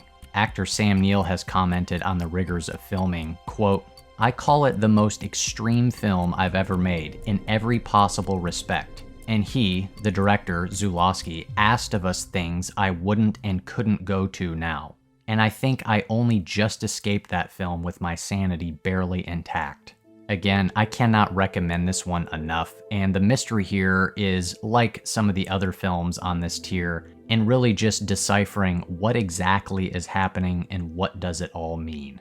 The Skin I Live In is a Spanish film released in 2011. It was directed by Pedro Almodovar and stars Antonio Banderas. Ever since his wife was burned in a car crash, Dr. Robert Ledgard, an eminent plastic surgeon, has been interested in creating a new synthetic skin which could have saved her. After 12 years, he manages to cultivate a skin that is a real shield against any type of assault.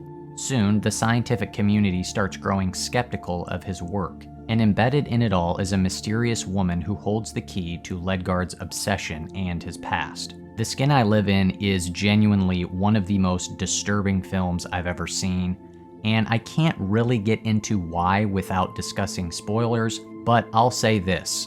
Knowing the lead character is a plastic surgeon should give you a bit of an indication of what you're in for with this one. This one should probably come with some trigger warnings as well, but man, it is unforgettable, and this isn't a film that is just disturbing or shocking for the sake of it. This is a very well-directed film with a very compelling mystery story at its core. Under the Silver Lake, released in 2018, directed by David Robert Mitchell, starring Andrew Garfield and Riley Keough. Sam, played by Garfield, is a disenchanted 33-year-old who discovers a mysterious woman, Sarah, played by Keough, frolicking in his apartment's swimming pool. When she vanishes, Sam embarks on a surreal quest across Los Angeles to decode the secret behind her disappearance, leading him into the murkiest depths of mystery, scandal, and conspiracy in the City of Angels. While this film was not initially a box office success with audiences, Under the Silver Lake has since garnered a cult following of people who are convinced there are hidden meta clues, codes, and ciphers sprinkled throughout the film waiting to be discovered.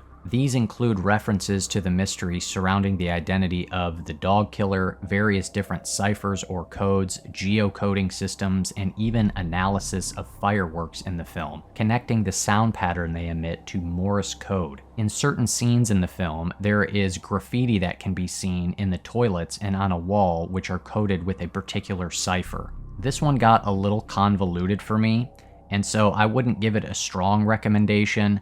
But if you are one of those types of people who can easily disappear down the rabbit hole, it's at least worth a watch.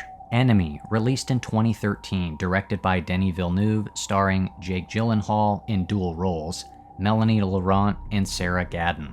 Gyllenhaal plays Adam, a history college professor stuck in a monotonous routine which includes a relationship with his girlfriend Mary, played by Laurent. One night, while watching a movie, he spots an actor in a small role that looks exactly like him, and he becomes obsessed with finding him. Soon, the lives of Adam and his discovered doppelganger Anthony become intertwined in unexpected ways. I love this film. I have a video breaking down my thoughts and explanation of it on my channel, but I love its style and presentation. I love the mysterious nature of it. This is another film where my appreciation of it has grown with multiple viewings. I've been able to pick up on more clues and details the more I watch it. It is a bizarre psychological mystery that features a shocking and perplexing final shot. You'll never look at spiders the same way. The Lighthouse, released in 2019, directed by Robert Eggers, starring Robert Pattinson and Willem Dafoe. In the film, Ephraim Winslow, played by Pattinson, and Thomas Wake, played the men will have no other company except for each other.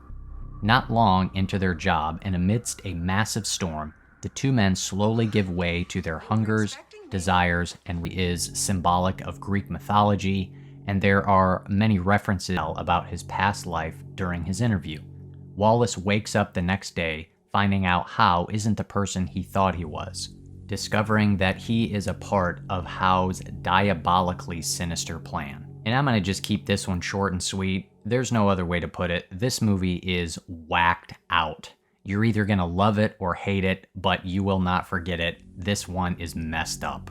Pi, released in 1998, directed by Darren Aronofsky, starring Sean Goulet and Mark Margolis. In Manhattan, mathematician and computer whiz Max Cohen has been tormented by severe migraines ever since he was a kid. Max is obsessed with finding numeric patterns and believes everything in nature can be explained by numbers. His current obsession is the stock market, trying to figure out a system to predict its behavior.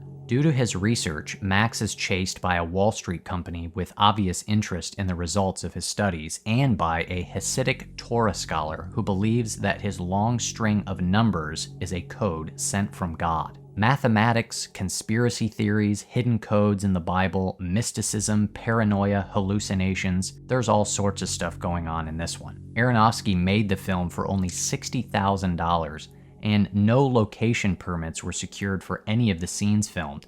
The crew had to have one man constantly serving as a lookout for police so they could stop filming if needed. Aronofsky also shot the film in high contrast black and white to give it a more technically raw and spontaneous look. And I think he nails it. The look and the feel of this movie and the visuals really give off that paranoid vibe. This one I would consider a hidden gem, so if you haven't seen it, definitely check this one out. The last film on this tier is the only film on this iceberg I personally haven't seen. In doing research for this video, I kept coming across this film, and it's one I've heard about for a while now, but still haven't gotten around to watching it. But I wanted to include it, and felt it fit well on this tier. Tetsuo the Iron Man. This Japanese film was released in 1989, and was directed by Shinya Tsukamoto, who also stars in the film. In Tetsuo, a strange man known only as the metal fetishist seems to have an insane compulsion to stick scrap metal into his body. One day he is hit by a man out for a drive with his girlfriend. The man then notices that he is being slowly overtaken by some kind of disease, and he soon discovers that the metal fetishist is getting his revenge by slowly turning this man into a grotesque hybrid of flesh and rusty metal. And I know this film is considered a bit of a cult classic, and I've seen bits and pieces of the trailer as well as some image stills, and this one just looks completely crazy. When asked about the film's meaning, director Tsukamoto responded that he felt it was about, quote, the process in which human beings become iron. That is, it's some kind of human condition, and that when he made the film, he was, quote, preoccupied with chaos, so I was trying to integrate the horror with the science fiction that I had within me. If you've seen this one, definitely hit me up down in the comments below and let me know your thoughts. We have reached the final tier on the mystery movies iceberg. Tier 8, The Master Detective. This tier contains the most difficult mysteries. Some of them I would even say are unsolvable. The mysteries represented on this tier are either extremely complex in their story structure and they present very cryptic narratives, or they are of the more existential and philosophical kind of mystery, questioning our meaning and purpose in the world. These are the movies that are more interested in posing the questions for you to think about and wrestle with than with providing clear-cut answers. I'm Thinking of Ending Things, released in 2020, directed by Charlie Kaufman, starring Jessie Buckley and Jesse Plemons, based on the novel by Ian Reid. Despite second thoughts about their relationship, a young woman, played by Buckley, takes a road trip with her new boyfriend Jake, played by Plemons, to his family farm. Trapped at the farm during a snowstorm with Jake's mother and father, the young woman begins to question the nature of everything she knew or understood about her boyfriend, herself, and the world. The film is an exploration of regret, longing, and the fragility of the human spirit. The book that this film is based on is one of my all-time favorites, and I think Kaufman's adaptation is wonderful. The film, much like the book, gives you an experience where the entire time you're either reading or watching it, everything that occurs just feels a little off, and you're left wondering, what exactly is going on here? You're trying to put the pieces of the puzzle together to figure out what the director or writer and author are doing. I love how eerie and mysterious the entire story is. I really enjoyed Kaufman's ending, as it diverts a little bit from the book, but I thought the surrealism he brought worked great. And this one doesn't provide clear-cut answers, but that's what makes it so intriguing. Highly recommend this one. Upstream Color, released in 2013, written, directed, and starring Shane Carruth, and also starring Amy Seimetz. In the film, a man and woman are drawn together, entangled in the life cycle of an ageless organism. Identity becomes an illusion as they struggle to assemble the loose fragments of their wrecked lives.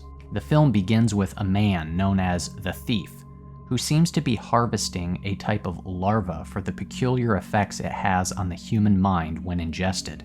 At a club, Chris is tasered and kidnapped by the Thief. He makes her swallow the larva, which induces a sort of hypnotic susceptibility, causing an extremely suggestible mental state. Listen, if you're confused or if that sounds bizarre, you have no idea. This movie needs its own video exploring the intricacies and complexities in it. It is experimental and abstract, it has a dreamlike quality to it, and the narrative is very unconventional, but it is another one I definitely recommend.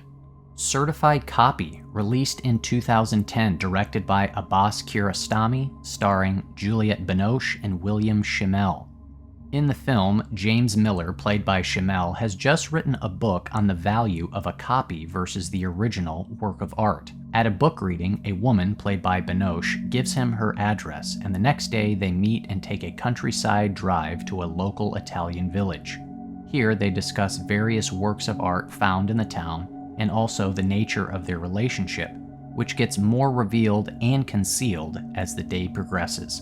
Certified Copy deals with the mystery of art, namely asking, what is art? And can a copy of something carry the same impact as the original? Does the actual object matter or only our perception of it? It's a very personal film that each person will have their own experience, interpretation, and perception of. Throughout the film, you will be left with many questions, and the film purposely doesn't answer them, as to answer the mysteries would do the film a disservice, because it would take away from each person's experience with it. Keeping the mysteries and the questions unsolved allows for each person to interpret the film in their own personal way, and that's really the point of Certified Copy. Another great film all around. Synecdoche, New York, released in 2008, directed by Charlie Kaufman.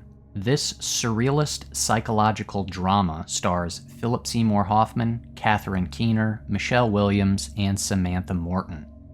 In the film, Caden Cotard, played by Hoffman, is an ailing theater director who works on an increasingly elaborate stage production and attempts to recreate a life-size replica of New York City inside a warehouse. His extreme commitment to realism begins to blur the boundaries between fiction and reality. This film is epic in its ambition. So many thoughts, themes, and ideas are in this one. It encompasses so much of what life is. There are many literary references and motifs. The film explores dreams, mental illness, love, relationships, and death, and there are many meta-elements, including things like doppelgangers contained in the film. The mystery here is just the mystery of life and trying to make sense of how wild, bizarre, complex, and confusing human life is. 2001: A Space Odyssey, released in 1968, directed by Stanley Kubrick. A sci-fi masterpiece and one of my all-time favorites, is based on the novel by Arthur C. Clarke. In the film, when a mysterious artifact known as a monolith is uncovered on the moon, a spacecraft manned by 2 humans and 1 supercomputer is sent to Jupiter to find its origins. This film is about human evolution and technological progress, and it explores our place in the universe. 2001 is an absolutely beautiful film in every possible way. The music is legendary, the visuals are iconic, and HAL 9000 is of course one of the best film villains of all time. But in addition to all that, 2001 is one of the most mysterious and enigmatic films as well. The author, Arthur C. Clarke, once said, "If you understand 2001 completely, we failed. We wanted to raise far more questions than we answered." And I don't have the answers either. I can't fully explain this film, but my goodness, is this an experience like no other. Very rarely do films leave you speechless, and this is definitely one of them. I remember watching this film for the first time, as this was my introduction to Kubrick, and I was probably around the age of 13, and I'd never seen anything like it. I didn't really know what to say about it or what to think about it after I watched it for the first time. You know, being a 13-year-old and watching the last 20 minutes or so of this film play out, including the final image of the Star Child, I had no idea what the heck it was, what it meant, or what in the world was going on.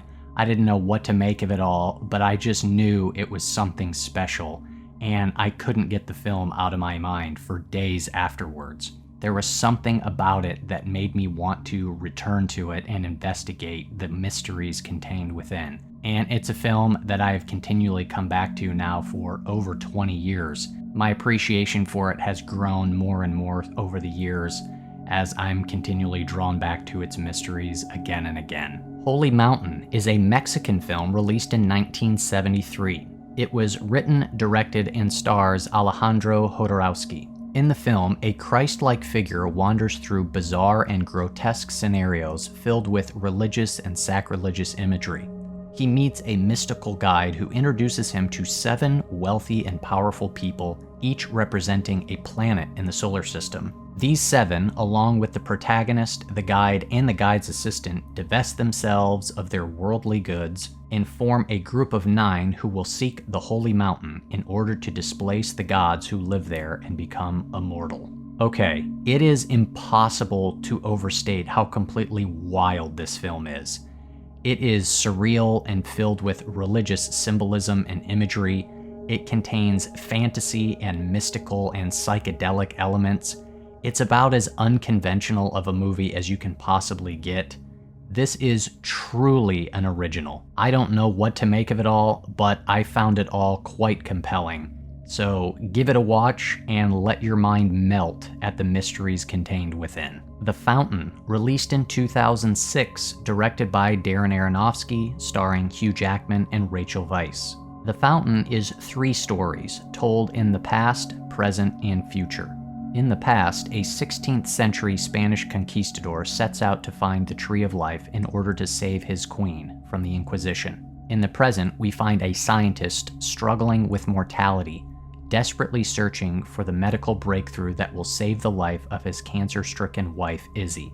In the future, we find a space explorer on the quest for eternal life within the confines of a floating sphere transporting the aged Tree of Life. I really like the unique story structure in this one, using 3 different timelines to convey a universal truth regarding love, and our battle against mortality is very interesting.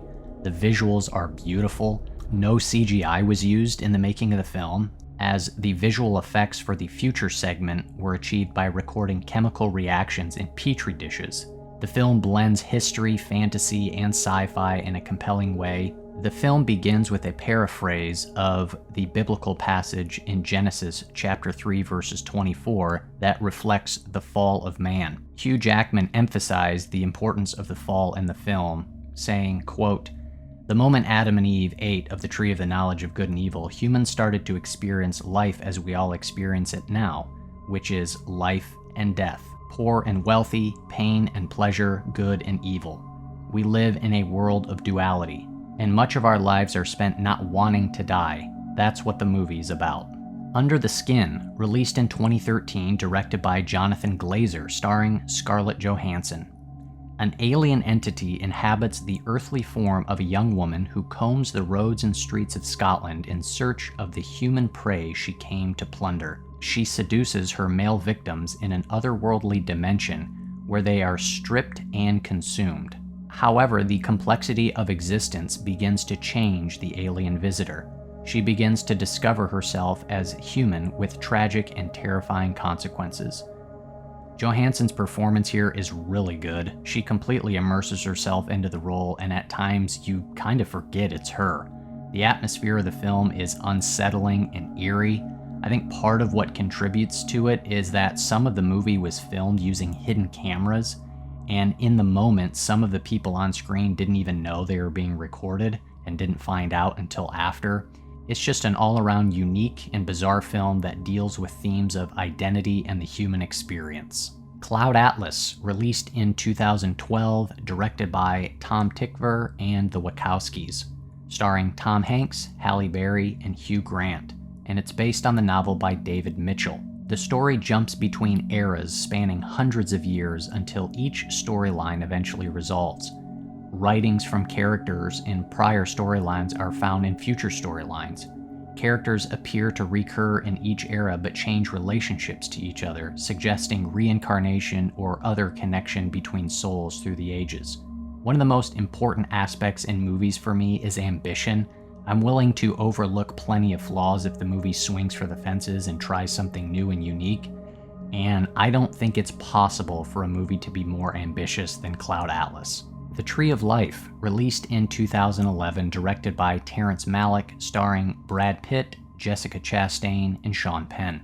This is the story of a Texas family in the 1950s. The film follows the life journey of the eldest son Jack through the innocence of childhood to his disillusioned adult years as he tries to reconcile a complicated relationship with his father.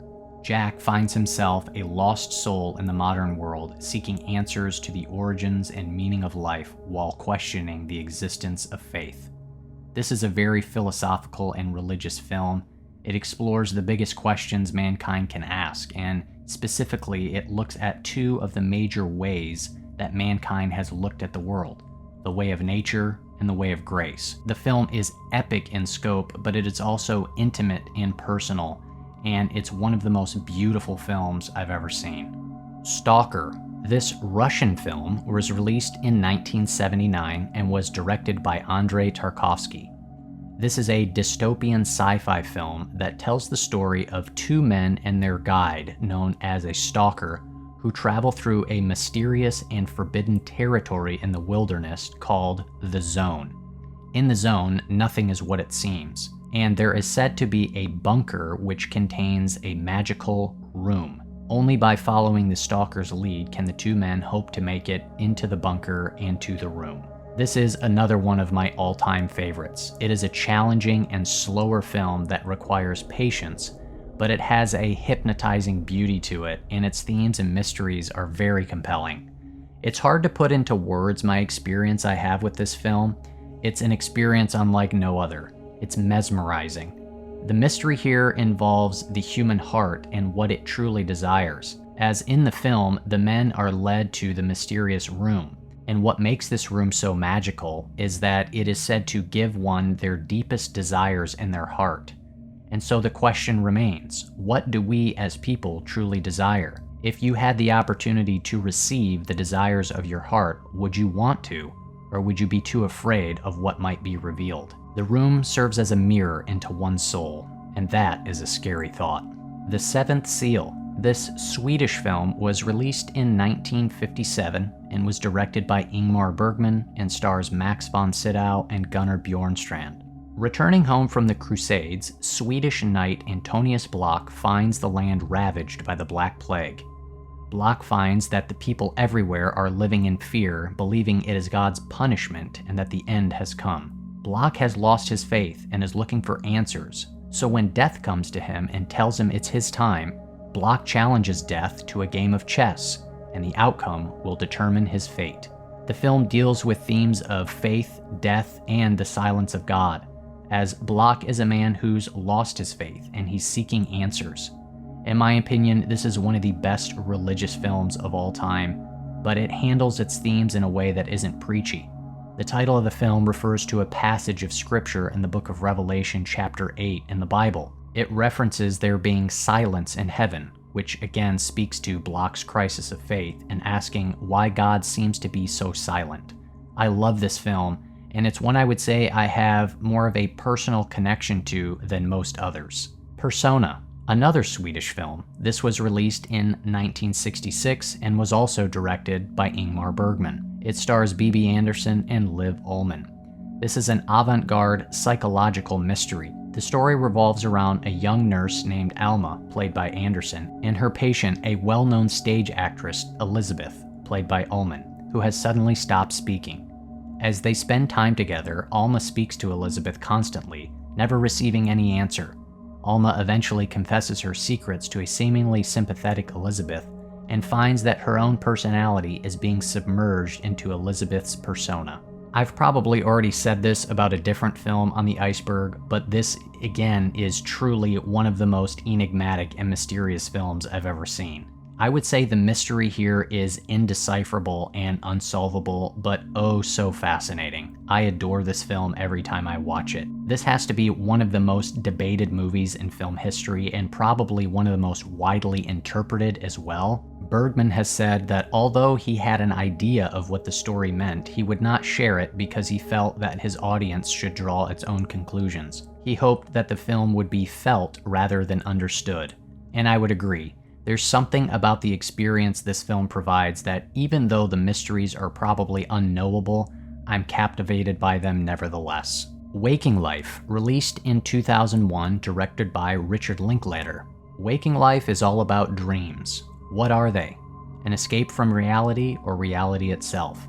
It follows the dreams of one man in his attempt to find and discern the absolute difference between waking life and the dream world. While dreaming, he runs into many people who delve deeply into existential questions and life's mysteries. In experiencing the main character's dream, it too becomes our dream. Can we control our dreams? What are they telling us about life, about death, about ourselves, and where we come from and where we're going? The basic plot of the film is based on a physiological phenomenon known as lucid dreaming. Lucid dreaming means dreaming while knowing that you are dreaming. Waking Life was actually shot and edited into a complete live-action version before the animation began. And due to the animation and the movie occurring in a dream, the entire film has a surreal feel to it. And the film doesn't have a typical narrative structure, it just follows our lead character as he journeys through his dream. It's very philosophical and deals with topics like metaphysics, free will, existentialism, politics, and the meaning of life. A Serious Man, released in 2009, directed by the Coen brothers, starring Michael Stuhlbarg. In the film, Larry Gopnik, a Midwestern Jewish physics teacher, watches his life unravel over multiple sudden incidents. Despite seeking meaning and answers amidst his turmoils, he seems to keep sinking. This is probably my favorite dark comedy of all time. I adore this film. It's hilarious and thought-provoking all at once. This is essentially a movie about a guy who's having an existential/faith crisis and asking, why do bad things happen to good people? And it's all played in a darkly humorous way. The script here is witty and clever, Stuhlbarg's performance is perfect, and being that Gopnik is Jewish, which plays a big part in the film deals heavily with religious and biblical themes. It parallels the story of Job in the Old Testament, and it echoes the famous passage, "The Lord works in mysterious ways." The mystery here is in trying to figure out just what exactly is God up to, and it deals with our incapability and inadequacy in answering life's biggest questions, because after all, life is just one big mystery. Well, everybody, that concludes the mystery movie Iceberg. I hope you enjoyed it and got something out of it. If nothing else, I hope maybe you discovered a new film that looks interesting to you and you'll go check it out and watch it. Thank you all so much for watching. I greatly appreciate it. If you got anything out of this video, go ahead and do me a favor and do not click that subscribe button unless you want to be haunted by the beard.